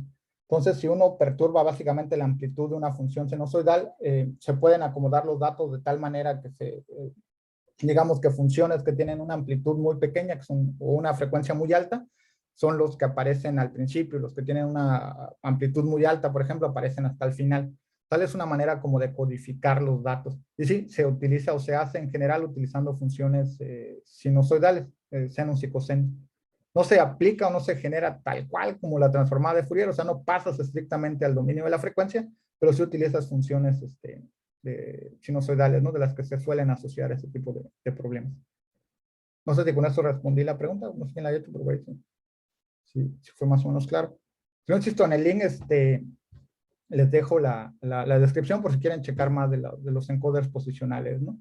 Entonces es un tema aparte, igual un tema súper interesante, sobre todo para el área de Deep Learning, y algo que se está utilizando, pero a raudales, ¿no? En todo se está usando ahorita los mecanismos de atención, sobre todo, insisto, a partir de encoders posicionales. Y bueno, los parámetros con los que hay que optimizar nuestra red, aquí, ¿cómo ya los le vamos a meter? Los parámetros, el número de muestras, pues es el número de muestras con el que vamos a generar los rayitos, ¿no? El número de iteraciones, le puse 1000 iteraciones por ponerle un número, ¿sale?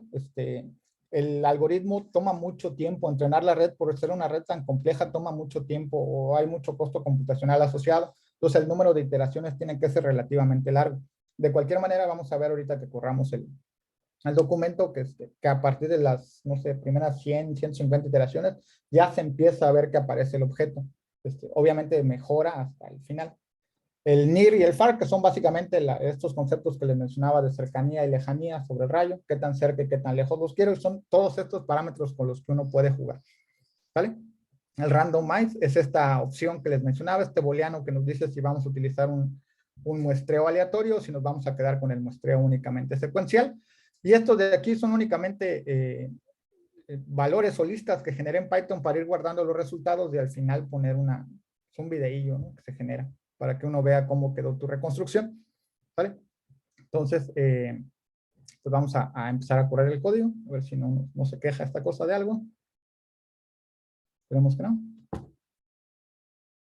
O no debería. Ahí va. Entonces, si se fijan, la primera iteración te da básicamente, pues, de hecho es basura, ¿no? Inicializa la red al azar, entonces te devuelve quién sabe qué representó ahí o qué pensó la red que había ahí, y no se ve ninguna información que se parezca, pero ni remotamente al tractor que tenemos, ¿no? Conforme van incrementándose las operaciones, se empieza a ver una ligera mejoría en la información, pero tampoco es una mejoría sustancial, seguimos sin ver el objeto, ¿sale? De hecho, la señal al ruido, que es con una medida de qué tanto nos estamos equivocando, pues está apenas empezando a subir. Y ahí va a tardar como un minuto y medio, empezar a vislumbrarse el tanquecillo. De hecho, no sé si lo alcanzan a ver en sus pantallas, pero ya se empieza a ver una mancha gris como que en el centro. Algo, no voy a decir que definido, porque obviamente no se ve nada ahí, pues, pero hay algo que se empieza a parecer más al tanquecito y de nuevo ya con la nueva iteración se empieza a ver que la información se concentra, ¿no? En el centro de la imagen, retomando el tanquecito, y así va a ir iterando hasta terminar. El proceso completo toma alrededor como de unos 10 minutillos, ¿sale? Sí tarda. Entonces, téngalo en cuenta a la hora pues de empezar a hacer sus pruebas con esta cosa de aquí. Y antes de que se me olvide, pues algo que luego siempre se me olvida decir, el entorno de ejecución, cuando lo estén probando ustedes desde sus cuentas personales, asegúrense que el entorno de ejecución diga GPU, todos estos cálculos es preferible que se hagan en una tarjeta gráfica. Si lo hacemos utilizando únicamente el CPU de nuestras computadoras, esto va a tardar días, o sea, no van a haber resultados antes de que Google los desconecte, pues ya ven que hay como un límite de tiempo en lo que puede estar uno conectado al Colab, así que tengan cuidado con esto, sobre todo para los ejemplos sencillos. Ya no les digo para un ejemplo real, pues si tuvieran imágenes de una mayor resolución, pues sí van a tener que preferiblemente hacerlo en su computadora y dejarla allí unas buenas horas, ¿no? Algunas de las reconstrucciones que hicieron los autores tomaron de 1 a 2 días, ¿sale? Entonces, nada más para que se den un quemón de todo lo que hay por ahí, o bueno, de todo el tiempo que va a tardar. Entonces, si se fijan, después de la iteración 175, empieza a aparecer, se ve por ahí el tractorcillo, ¿sale? Empieza a mejorar la información y se ve que el mapa de profundidad también ha empezado a mejorar, ¿no? Entonces, eso está padrísimo porque empieza, bueno, al menos en esta implementación que está aquí, uno empieza a ver cómo va mejorando la red neuronal cada vez la salida. Y así se va a ir, obviamente la definición del tractorcillo va a mejorar con cada una de las iteraciones y el mapa de profundidad va a corresponder más a lo que nosotros le pusimos como imagen, ¿no? O sea, la imagen contra la que nos queríamos comparar, que no se nos olvide que era esta imagencita de aquí, ¿sale? O sea, tenemos que ver algo que se parezca a lo que está aquí, preferiblemente muy cercano a lo que está ahí, ¿sale? Para todas las coordenadas que le pusimos. Entonces, va corriendo esta cosa. Pueden empezar a correrlo ustedes en sus compus, como va a tardar un rato, de preferencia córranlo tal cual, pues si, no deberían tener ningún problema en ejecutarlo, debería ser transparente y deberían ver cosas similares a las que estoy yo viendo, como las redes neuronales se inicializan al inicio, se inicializan de manera aleatoria en la primera iteración, probablemente no les salga la pantalla tal cual yo la tenía al inicio, pero debe ser algo igual que se van a dar ustedes cuenta que corresponde a puro ruido, ¿no? Y bueno, ahí va mejorando. Obviamente yo corrí los experimentos ayer y ya se ve el modelo que se alcanza a reconstruir por acá, ¿sale? Que es el tractorcillo y hay, bueno, y el código te permite generar un videíto. A ver si me deja. De cómo se ve la reconstrucción tridimensional. Obviamente la reconstrucción que estamos viendo nosotros aquí ahorita van a decir, oye, esto está bien pobre, ¿no? Como que la quería con más detalle, más fino. Les diría, sí, desde luego, la reconstrucción no está como que completa, está medio pobretona por ahí. Faltan cosas, pero es precisamente por la resolución con la que empezamos a trabajar las imágenes. No se les olvide que estoy utilizando imágenes de 100% para un esquema simulado.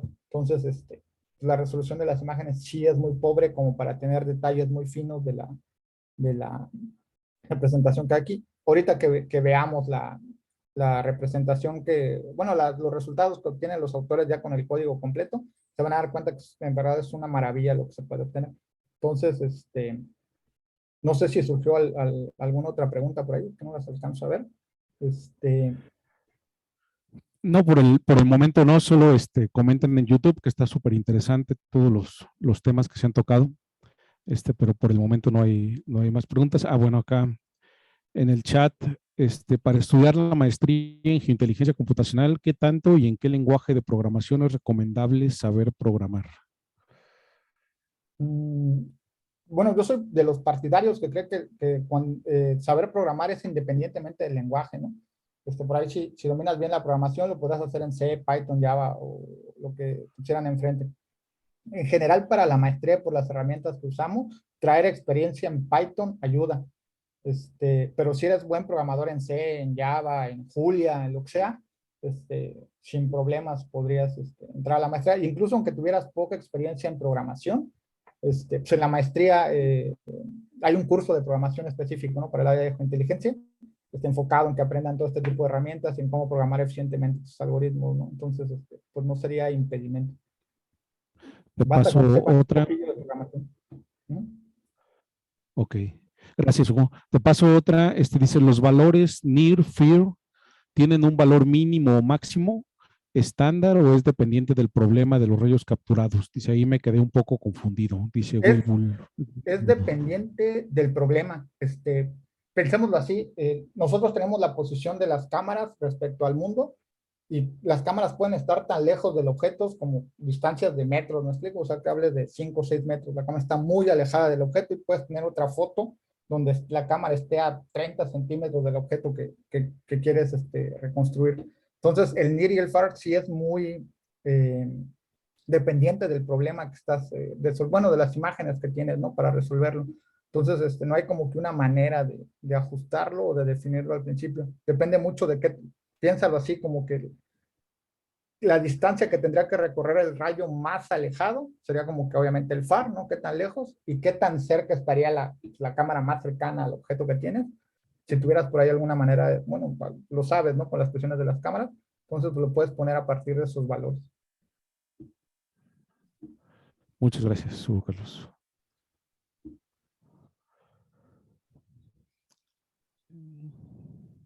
Sí, nos quedan unos 8 o 10 minutitos antes del descanso. Entonces, nada más para irnos preparando. Bueno, déjenme ver hasta dónde llegamos con el algoritmo, hasta dónde va corriendo esto. Vamos por la iteración 600 y si se fijan, ahora sí ya se empieza a ver definido el objeto que queremos reconstruir. Es muy lento, ¿no? O sea, pero les decía que, bueno, la siguiente parte del taller en lo que llamé After todos los algoritmos que hay para mejorar este tipo de cuestiones, ¿no? Comentar cuáles son las aplicaciones, obviamente que hay de la parte de inteligencia y cómo hacemos para cortar los tiempos, porque esto tarda mucho, ¿no? Y tomen en cuenta que estás tardando un montón para un problema muy chiquito, ¿no? O sea, son poquitas imágenes y son de una resolución muy, muy baja. Te paso otras preguntas, Hugo Carlos, de una vez, en lo que sigue ejecutando. Sí, en lo que vamos a mira, dice Tonatzin Romero, ¿se puede ejecutar el modelo si no hay un mapa de profundidades? Pues más bien el mapa de profundidades lo generas tú, no lo necesita el modelo, o sea, no lo necesita el algoritmo. Insisto, el algoritmo necesita únicamente las imágenes y las posiciones de la cámara en el marco del mundo. Con eso, el algoritmo genera la reconstrucción y el mapa de profundidad. Okay.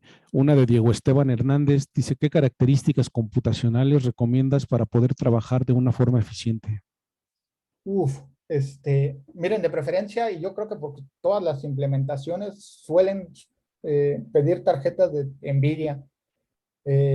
Si alguien tiene por ahí una laptop o una PC gamer, con eso les debe alcanzar para poder ejecutar todos bueno, la mayoría, no diría que todos, pero la mayoría de algoritmos, o al menos los demos de Deep Learning que hay por ahí, sin mucho problema. Insisto, por ejemplo, bueno, el caso de NERF sí va a hacer que tu computadora esté ocupada un buen rato, pero en teoría si tienes una PC o una laptop gamer, podrías hacerlo, ¿no? O sea, podrías reproducirlo para los ejemplos complejos. Te paso una pregunta propia, Hugo Carlos. ¿Tú has ejecutado esto desde tu computadora, o sea, sin usar Colab, sin usar el equipo de Google? Lo intenté, se puede instalar bueno, el software, incluso básicamente con un pip instala el de Python.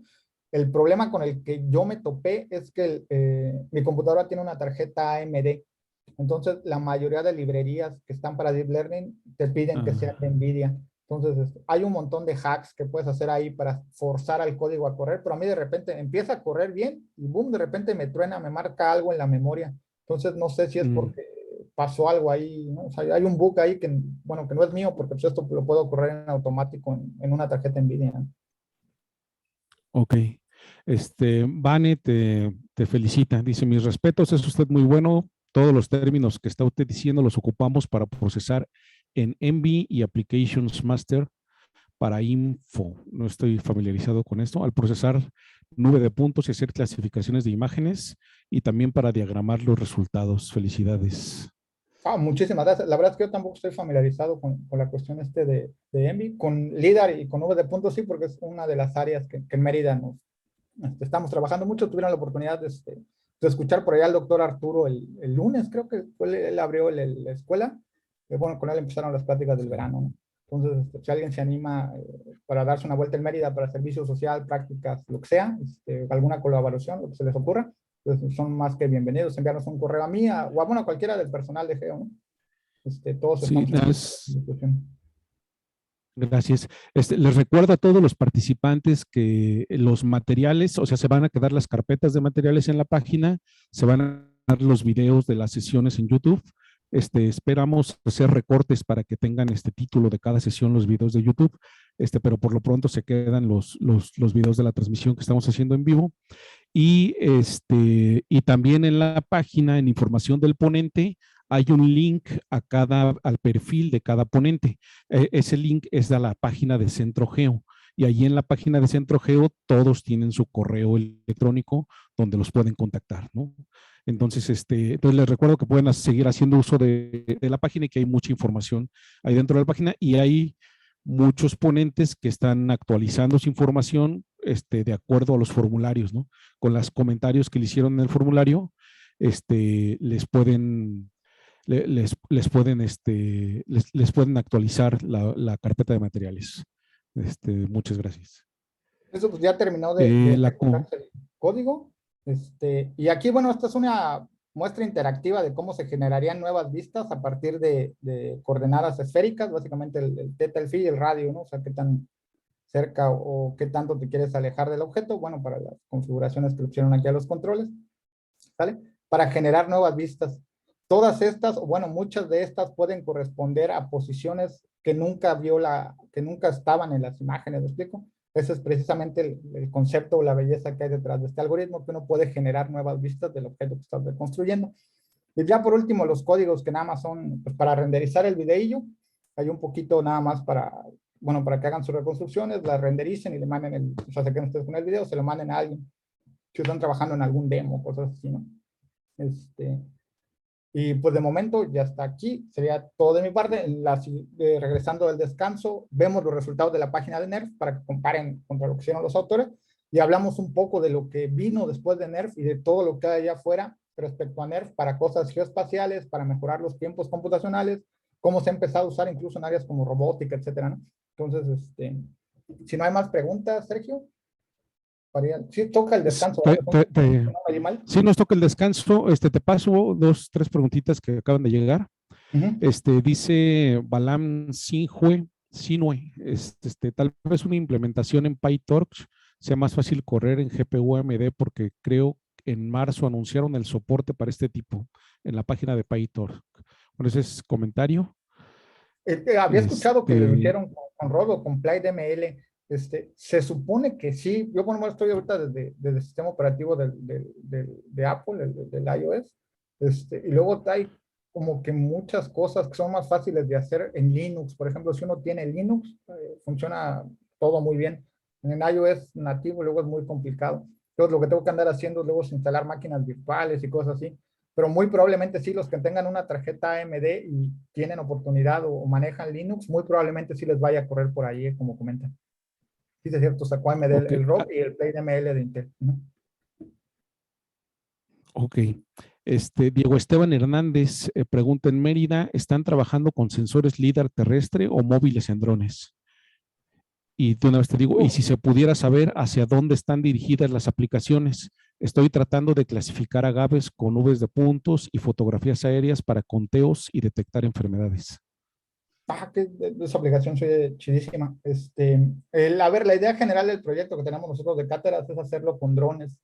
Sin embargo, no estamos limitados a hacerlo con drones, se pueden hacer perfectamente con algún robot, ¿no? De hecho, si alguien por ahí tiene algún proyecto con LIDAR y robot, yo fascinado, soy del área de robótica, ¿no?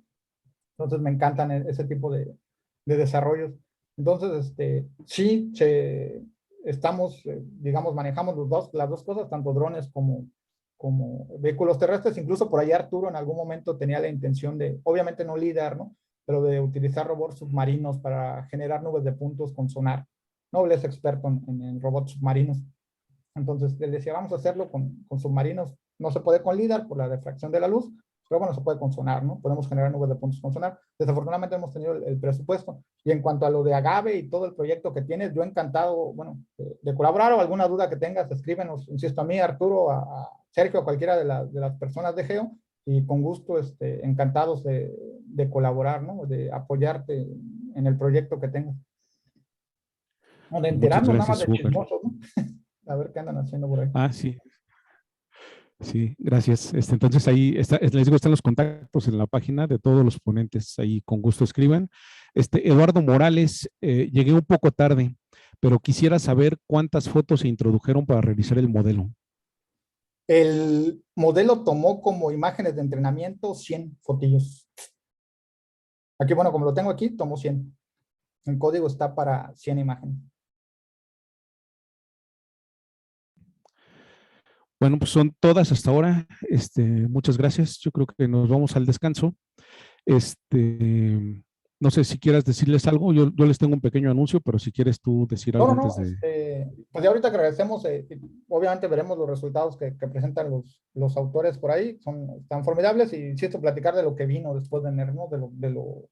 Cómo ha avanzado la metodología. Muchas gracias. Sí,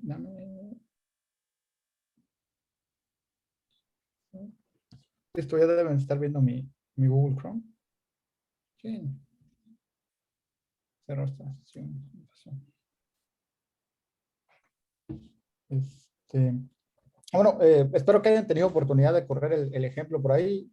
Digo, si tienen por ahí un par de, como una hora, ¿no? Que corren algunos experimentos, 1 hora y media para mover los parámetros, igual se ve la variación obviamente de los resultados, ¿no? De los temas que mencioné a grosso modo, pero no, fue más específico, fue el del hierarchical sampling. Si lo pensamos así como que fríamente, cuando se muestrea utilizando las estrategias clásicas de NERF, o sea, bueno, incluso intervalos fijos o con un poco de aleatorio, habría muchos píxeles que no contengan información. Por ejemplo, en la imagen esta del tractorcillo, pues todo lo que esté en blanco es básicamente información donde no había objeto ni nada, ¿no? Entonces, como que muestrear siempre rayos alrededor de esos puntos podría estar consumiendo tiempo computacional, y a lo mejor sería muchísimo más interesante incrementar el número de muestras en lugares donde sabes que sí hay mucha información, ¿no? Regiones de la imagen donde sí hay mucha información.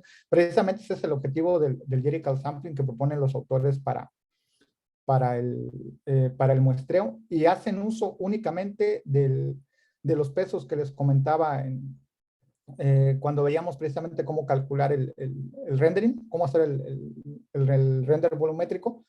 Entonces, a partir de estos pesos es con los que digamos que se asumen como muestras de una distribución, se normalizan para que corresponda, bueno, se aproxime mejor una distribución de probabilidad, y a partir de ahí se empieza a decidir sobre qué regiones de la imagen conviene muestrear más,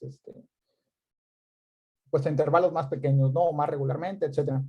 Y qué regiones de la imagen o qué píxeles convendría ignorar un poco, ¿no? Porque probablemente no están aportando mucha información al problema, ¿no? Entonces, para que lo tengan en cuenta por ahí. Bueno, déjenme cierro este collab, total no lo vamos a utilizar ya.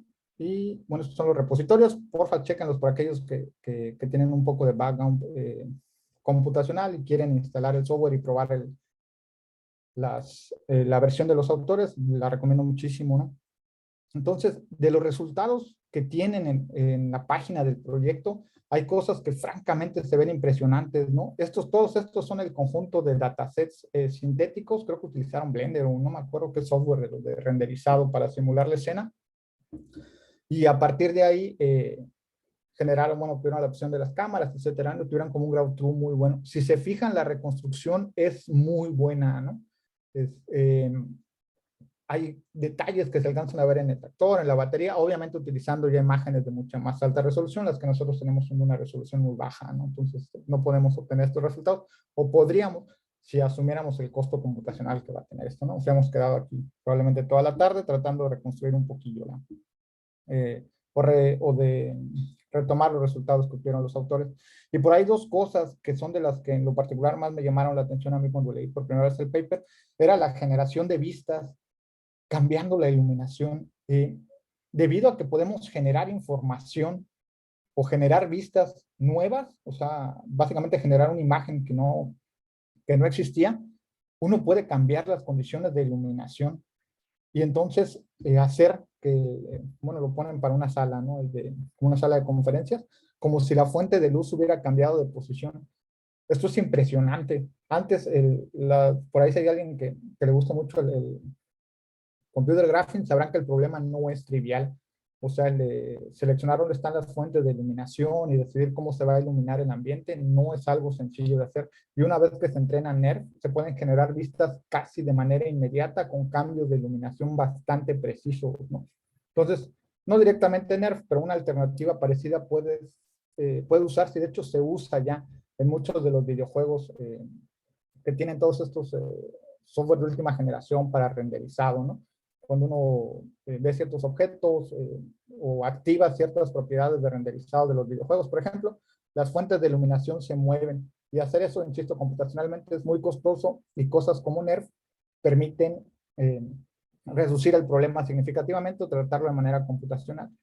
Y por último, pues ya cuando no estamos, digamos que con datasets sencillos, bueno, simulados, ¿qué ocurre, no? Esto que se ve aquí, que parece un movimiento de cámara muy sencillo, o sea, pareciera como si alguien hubiera agarrado el celular y nada más estuviera haciendo así alrededor de una foto, es completamente es una escena generada completamente de forma sintética, bueno, casi completamente de forma sintética. Obviamente había imágenes previas la, de la flor, perdón, pero es precisamente este tipo de videos, o estos dos videos en particular, lo que volvieron loca a la comunidad, ¿no? De Deep Learning, y sobre todo de procesamiento de imágenes, cómo se generaron estos videos y la calidad del mapa de profundidad que se obtenía, ¿no? Hasta la fecha, bueno, hasta antes de la publicación de NERF, no había resultados con esta calidad. Si se fijan, obviamente la imagen se ve continua, no se ven saltos abruptos, y el mapa de profundidad, que es lo que se ve a la derecha, está como en gris, se ve bastante detallado. Me explico, o sea, uno sí compra que esto se generó con un Kinect, por ejemplo, ¿no? Con algo que está específicamente diseñado para capturar profundidad, y no se generó únicamente a partir de imágenes. Y bueno, pues por ahí pueden checar igual un montón de videos de escenas reales, de cómo empezaron a, o sea, mover objetos virtuales alrededor de una escena a partir del rendering, que generó obviamente Internet, etcétera, etcétera, ¿no? Entonces hay muchas aplicaciones que los propios autores generaron, y algunas mejoras a los algoritmos. Entonces es a partir de esto donde, bueno, donde quiero irme para que veamos lo que sigue, ¿no? ¿Qué pasó después de NERF? ¿Qué es lo, eh, pues lo que ha ocurrido, o lo que ha hecho la comunidad para mejorar para darle el improve al algoritmo, ¿no? Y bueno, antes de nada, pues hablar cómo está la cosa en imágenes satelitales, ¿no? Yo de hecho llegué a NERF precisamente buscando algoritmos de visión estéreo para reconstruir ciudades tridimensionalmente a partir de imágenes satelitales.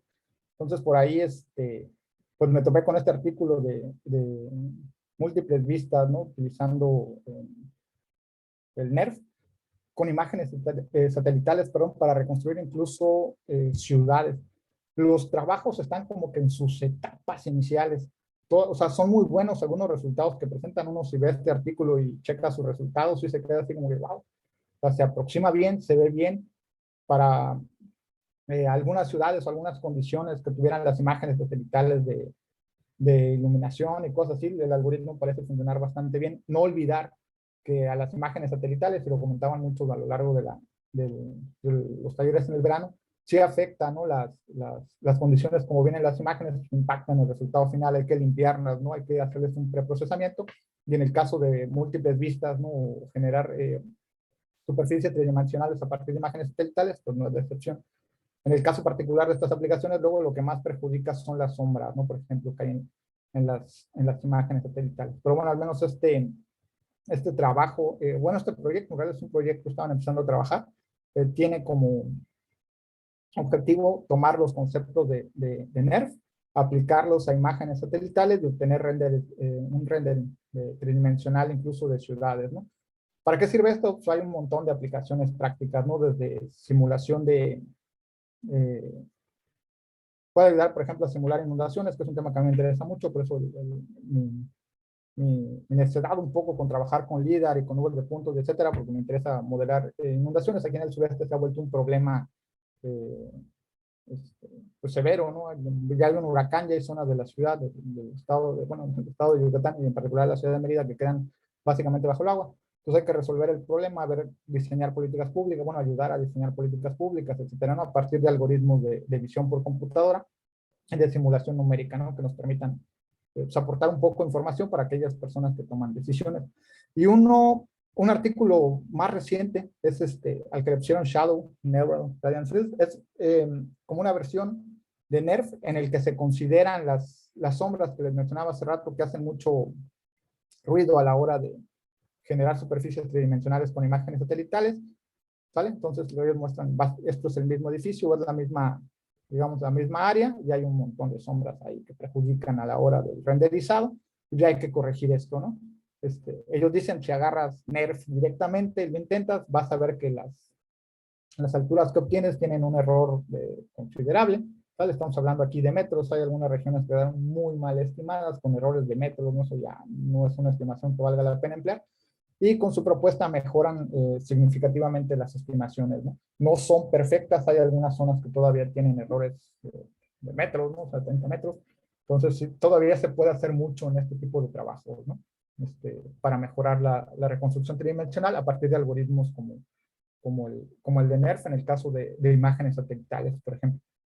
Y algo que, pues, de lo que he hablado mucho, y que obviamente la comunidad fue lo primero que decidió tomar, ahora sí que empeñarse en resolver, y es el performance. Como vimos, NERF tarda muchísimo en obtener un renderizado a partir de un conjunto de imágenes, ¿no?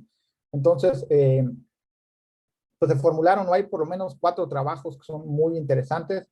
El JackNerf es probablemente el más parecido a lo que vimos ahorita en el taller. No es un cambio en la implementación, bueno, en el algoritmo de NERF per se, es más bien como una implementación muy eficiente utilizando la librería de JAX, ¿sale? Argumentan los autores que baja el tiempo computacional o el costo computacional de días a horas. No he tenido la oportunidad de probarlo con imágenes muy grandes, no puedo asegurar que para datasets reales de verdad haga el cambio de horas a días, pero al menos para los datasets pequeños con pruebas rápidas sí se ve que hay una mejora significativa en la reconstrucción, ¿sale? De cualquier manera, para el taller, pues mi idea era utilizar precisamente este código que habían por ahí subido los autores.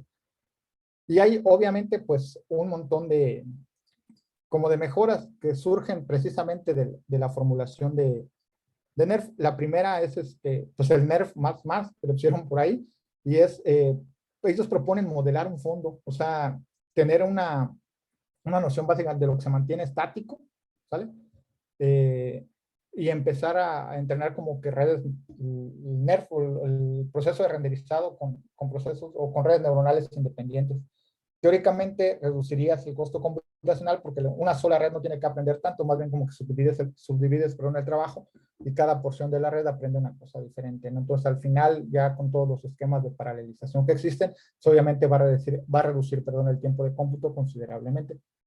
El DERF-F, que es una suerte de descomposición de la escena en diagramas de Voronoi, para los que no estén muy familiarizados con el concepto de diagramas de Voronoi, es un concepto geométrico, básicamente es como que la vecindad o el conjunto de puntos que están equidistantes de un punto que tú fijas, pues un centroide, ¿sale?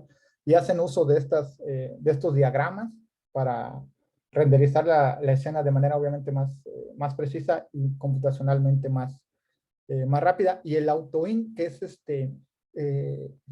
argumenta, no he revisado el artículo tal cual, que pueden resolver el problema de renderizado aprendiendo la integral completa. ¿Se acuerdan la que les dije? Esta integral hay que traducirla a la computadora de alguna manera, utilizando algún método numérico para que la computadora lo pueda entender. Bueno, los autores de AutoIn dicen, ¿saben qué? Nosotros ya lo logramos, podemos hacer que la red neuronal aprenda directamente de la formulación por integrales sin pasar por ninguna discretización o método numérico, ¿no? Para aproximar tanto el sigma y el color, insisto, la densidad y el color, ¿no? Y bueno, probablemente el que más ruido hizo, y francamente los que me dejó a mí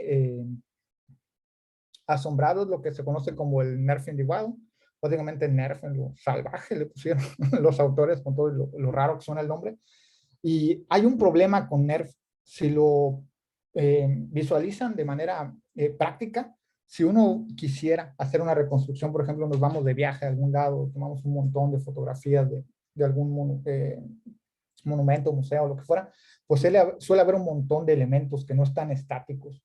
O sea, va a haber gente pasando, no sé, va a haber probablemente cambios de iluminación muy abruptos, etcétera, etcétera, que NERF, la implementación tal cual vimos, la propuesta original, no puede manejar. ¿Vale? La primera versión de NERF no está diseñada para que haya elementos dinámicos en las diferentes escenas. Se asume básicamente que la escena se va a mantener constante, por decirlo de alguna manera, o que va a haber pocas variaciones, ¿sale? O al menos no va a haber elementos dinámicos que usamos a cada rato. Entonces, Nerf igual resuelve el problema o intenta resolver el problema directamente, o sea, generan básicamente como un mapa que le dice a la red neuronal qué píxeles correspondería a gente moviéndose, por ejemplo, o sea, qué píxel no va a estar en la imagen final y qué píxeles sí, ¿no? Entonces fue una revolución esto cuando salió, porque los resultados que presentaron los autores están, les dejo el link en el notebook por si quieren checarlos, pero están impresionantes. O sea, sí se ve cuando hacen las reconstrucciones de los monumentos, de veras de Juni, la gente está muy loca, ¿no? Eso está, de verdad, ya dan ganas de bajar el código y correrlo de una vez uno con las fotos de cuando sale de paseo a un lado, ¿no? El problema es que, de nuevo, computacionalmente es muy costoso, esto tarda igual un rato, ¿sale? En devolver la versión renderizada de los objetos que pasas y pues, también requiere resolver el problema original de dónde están las cámaras, ¿no? La implementación libre que hay por ahí en PyTorch no es de ninguno de los autores del artículo, si no mal recuerdo, es alguien por ahí que dijo, leyó el artículo y dijo, yo quiero esto, que la gente tenga acceso a esto, y lo replicó. De hecho, menciona que hay algunas variaciones respecto a la implementación original del artículo, como algunas cosas que no pudo reproducir o algunas que consideró que era factible mejorar, ¿sale? Por si tienen la inquietud de descargar el código y instalarlo, para que lo prueben, lo tengan en consideración. No es una copia calcada, por así decirlo, de la propuesta original. Hay modificaciones, ¿no? Entonces, probablemente los resultados que obtengan con el código tengan alguna variación respecto a lo que mencionan los artículos, a lo que mencionan los autores del artículo. Y bueno, ¿qué hace esto del Nerf on the Wall aparte de considerar los esquemas de movimiento cuando hay gente moviéndose? Pues de nuevo hace lo mismo que Nerf, puede generar vistas de lo que se está construyendo con diferentes niveles de iluminación. Entonces, puede generar, ¿cómo les digo? Imágenes o renderizados de los monumentos históricos con condiciones de iluminación muy concretas. O sea, le puedes poner un atardecer, o sea, puedes hacer que las variaciones de iluminación se ajusten a lo que tú quieras, ¿no? Y diseñar, bueno, construir obviamente paisajes que se ven preciosos en la práctica, ¿sale? Entonces, está muy chido. Igual cuando salió, insisto, la gente se volvió así loca, ¿no? Dijo, yo quiero hacer esto, me interesa mucho tener la habilidad para poder reconstruir esto, pero los autores no liberaron directamente el código. Y aquí están algunas pues de los ejemplos que les digo, ¿no? Que las variaciones de iluminación que hay, ¿sale? No me acuerdo el nombre de la fuente, el monumento que está en Roma, si no mal recuerdo. Donde sea que esté, los autores lograron reproducirlo, reconstruirlo en 3D a un nivel de detalle francamente impresionante y con condiciones de iluminación distintas para cada una de las escenas, ¿no? Entonces, todas estas, ninguna es una imagen real, todas son imágenes generadas por el ordenador, y si ustedes las ven, pues, por lo menos la de abajo está con el sol, si se la compran a alguien, ¿no? Que estuvo ahí parado y tomó una fotografía en esa posición sin gente, ¿no? En el caso de las otras, pues debido al cielo oscuro, bueno, que se ve completamente oscuro en el background, pues igual y no lo crees, ¿no? Pero de cualquier manera se podría hacer. Y por último, pues hay obviamente el proceso inverso. La idea que tenemos con Nerf es, a partir del conjunto de posiciones de la cámara, tratar de reconstruir la escena tridimensional, ¿no? Tenemos un montón de posiciones de la cámara con sus respectivas imágenes y queremos abordar la reconstrucción tridimensional de nuestro objeto. Bueno, por ahí diseñaron lo que denominaron como INERF, que es básicamente el proceso inverso. Tú conoces las características del objeto, sabes, digamos, cómo está renderizado tu volumen en 3D, y a partir de eso puedes obtener las posiciones de la cámara. Y una vez que las obtienes, pues puedes utilizar Nerf, para mejorar incluso el renderizado original que tenías. No es como una suerte de iteración entre refinar la posición de la cámara, mejorar el renderizado. Mejor el renderizado, puedes mejorar la posición de la cámara y así sucesivamente hasta terminar. ¿Vale? Entre las cosas que se pueden hacer con este dinero. Igual es un paper muy, muy, muy, muy interesante que revisar. Y si no sé si no hay más preguntas de momento, Sergio, porque hasta aquí terminaría yo con la parte del taller. Muchas gracias, Hugo Carlos. Pues creo que no tenemos más preguntas por el momento. No sé si alguien tiene algún comentario o pregunta para írsela pasando a Hugo Carlos. Sí está bien impresionante, la reconstrucción. A mí también, sí, se ve, esta, por ejemplo, bueno, me se me hizo como que sí están bien rudas. Sí, no.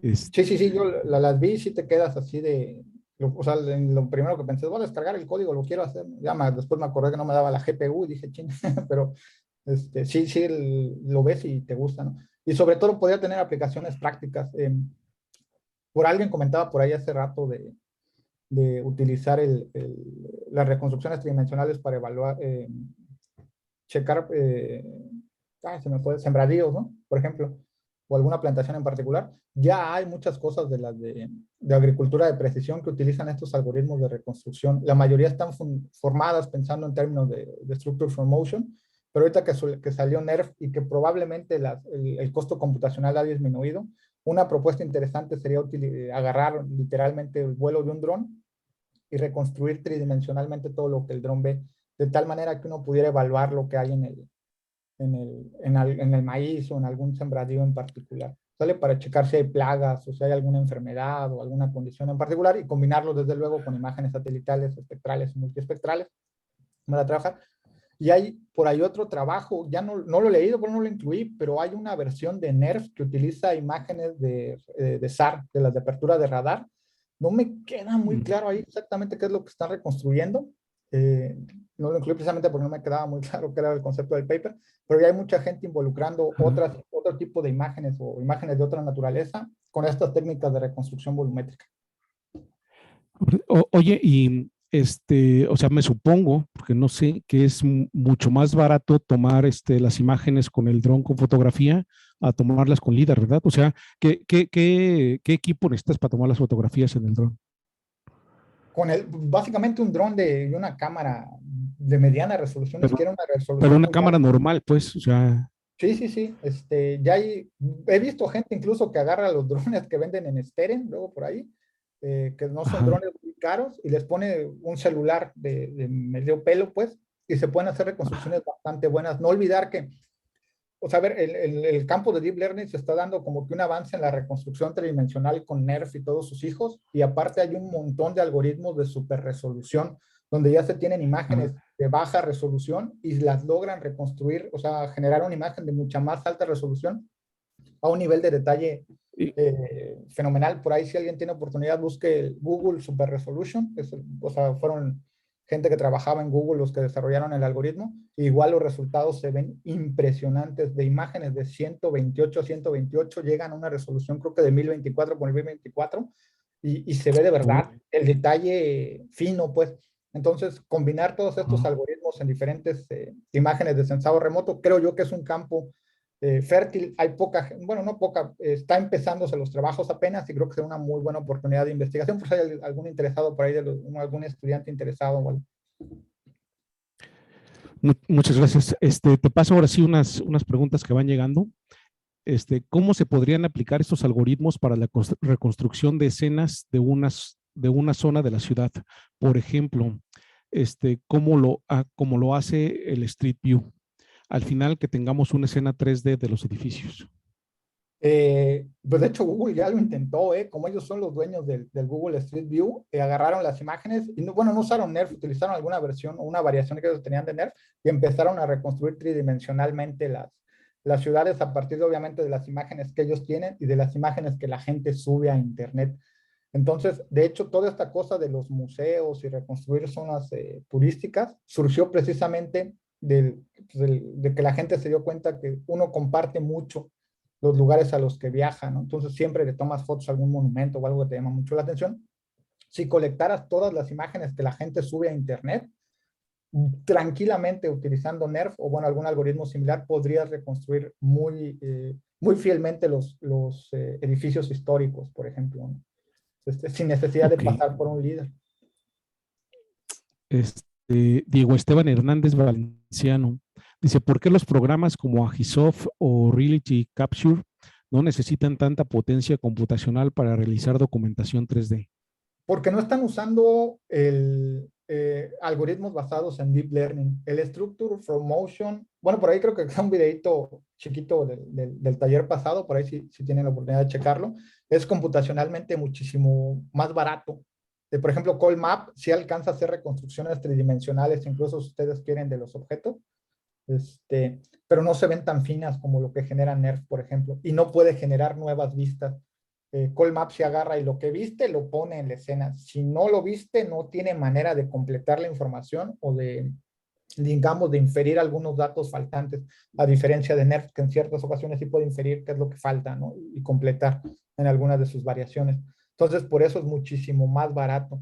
Y desde luego los algoritmos de SFM llevan ahora sí que en el mercado más de una década. Son los algoritmos con los que se desarrollaron se resolvieron los primeros problemas de SLAM en robótica, por ejemplo. Entonces ya están muy bien desarrollados, ya están programados muy eficientemente, ya requieren poco hardware pues para funcionar bien, aunque sí te sigues llevando tu rato, o sea, si tienes un montón de imágenes y quieres hacer la reconstrucción 3D, 10 minutos no te lleva, bueno, en general, sí vas a requerir estar ahí un buen rato. Desideiro Francisco dice, ¿hay este tipo de algoritmos para trabajar videos y reconstruir escenas? De videos no he visto o sea, que tome un video directamente y lo haga. Todos lo hacen como que con fotos desperdigadas, por así decirlo. Sería interesante intentarlo con video. El problema ahí es que en el video se asume que el movimiento de la cámara fue muy poquito entre frame y frame. Entonces, probablemente lo que uno haría si quisiera utilizar estos algoritmos de manera natural es agarrar el video y tomar una imagen cada 20 o 30 frames, por ejemplo, para que haya un movimiento de la cámara considerable y a partir de esa información reconstruir la escena, ¿no? Ok, gracias. Hay un comentario de Diego Esteban Hernández que dice, hay un organismo internacional que se llama CYARK, o sea, CYARK, por si quieren observar sus trabajos de documentación 3D, tienen documentado monumentos de todo el mundo. Y Miguel pregunta, ¿se pueden usar imágenes de diferentes dispositivos y calidades? Sí, la ventaja o la formulación de NERF es precisamente que lo único que requiere es la posición de las cámaras, insisto, y los parámetros internos de la cámara. Una vez que tienes eso, no le importa si había una imagen de buena calidad y hay muchas de mala, o al revés, ¿no? Va con la información que tiene a tratar de completar la escena. Desde luego, si tienes muchas imágenes de muy baja resolución y solo dos de alta resolución, no podrías esperar que la reconstrucción fuera muy fina. ¿Sale? O sea, si tienes, en algún momento va a hacer falta información pues que tampoco se puede inventar la red neuronal, ¿no? Va a llegar un momento en el que ya no pueda seguir infiriendo. Pero sí se podría hacer con diferentes cámaras e incluso diferentes días, ¿no? Siempre y cuando las condiciones de la escena se mantuvieran más o menos constantes. Ya con Nerfing de igual, sí agárrense y pueden hacerlo con condiciones de iluminación distintas, incluso con gente cruzándose. Muchas gracias, Hugo Carlos. Por el momento son todas las preguntas y comentarios que tenemos. Entonces, nada más les recuerdo, está el formulario, ahorita se los vamos a estar pasando, están los dos formularios, el que nos ayuden a mejorar y el de la sesión de Hugo Carlos. Ahí le pueden dejar comentarios y le pueden dejar preguntas, le pueden dejar solicitudes. Muchas veces, no sé, piden datos, material, bibliografía, etcétera. Entonces, y vamos con lo que los ponentes nos pasen, no solamente Hugo Carlos, vamos a estar actualizando la carpeta de materiales. De hecho, el ponente actualiza directamente su carpeta de materiales. Entonces, bueno, ahí le pueden seguir comentando a Hugo Carlos, que fue muy bien recibida tu ponencia, Hugo Carlos, bueno, tu taller, porque de hecho hubo pocas preguntas, pero hubo muchas felicitaciones, que esas no te las pasé todas. Vamos, gracias. Y bueno, está el chat abierto, estamos por terminar ya el verano. Muchas gracias por estar con nosotros.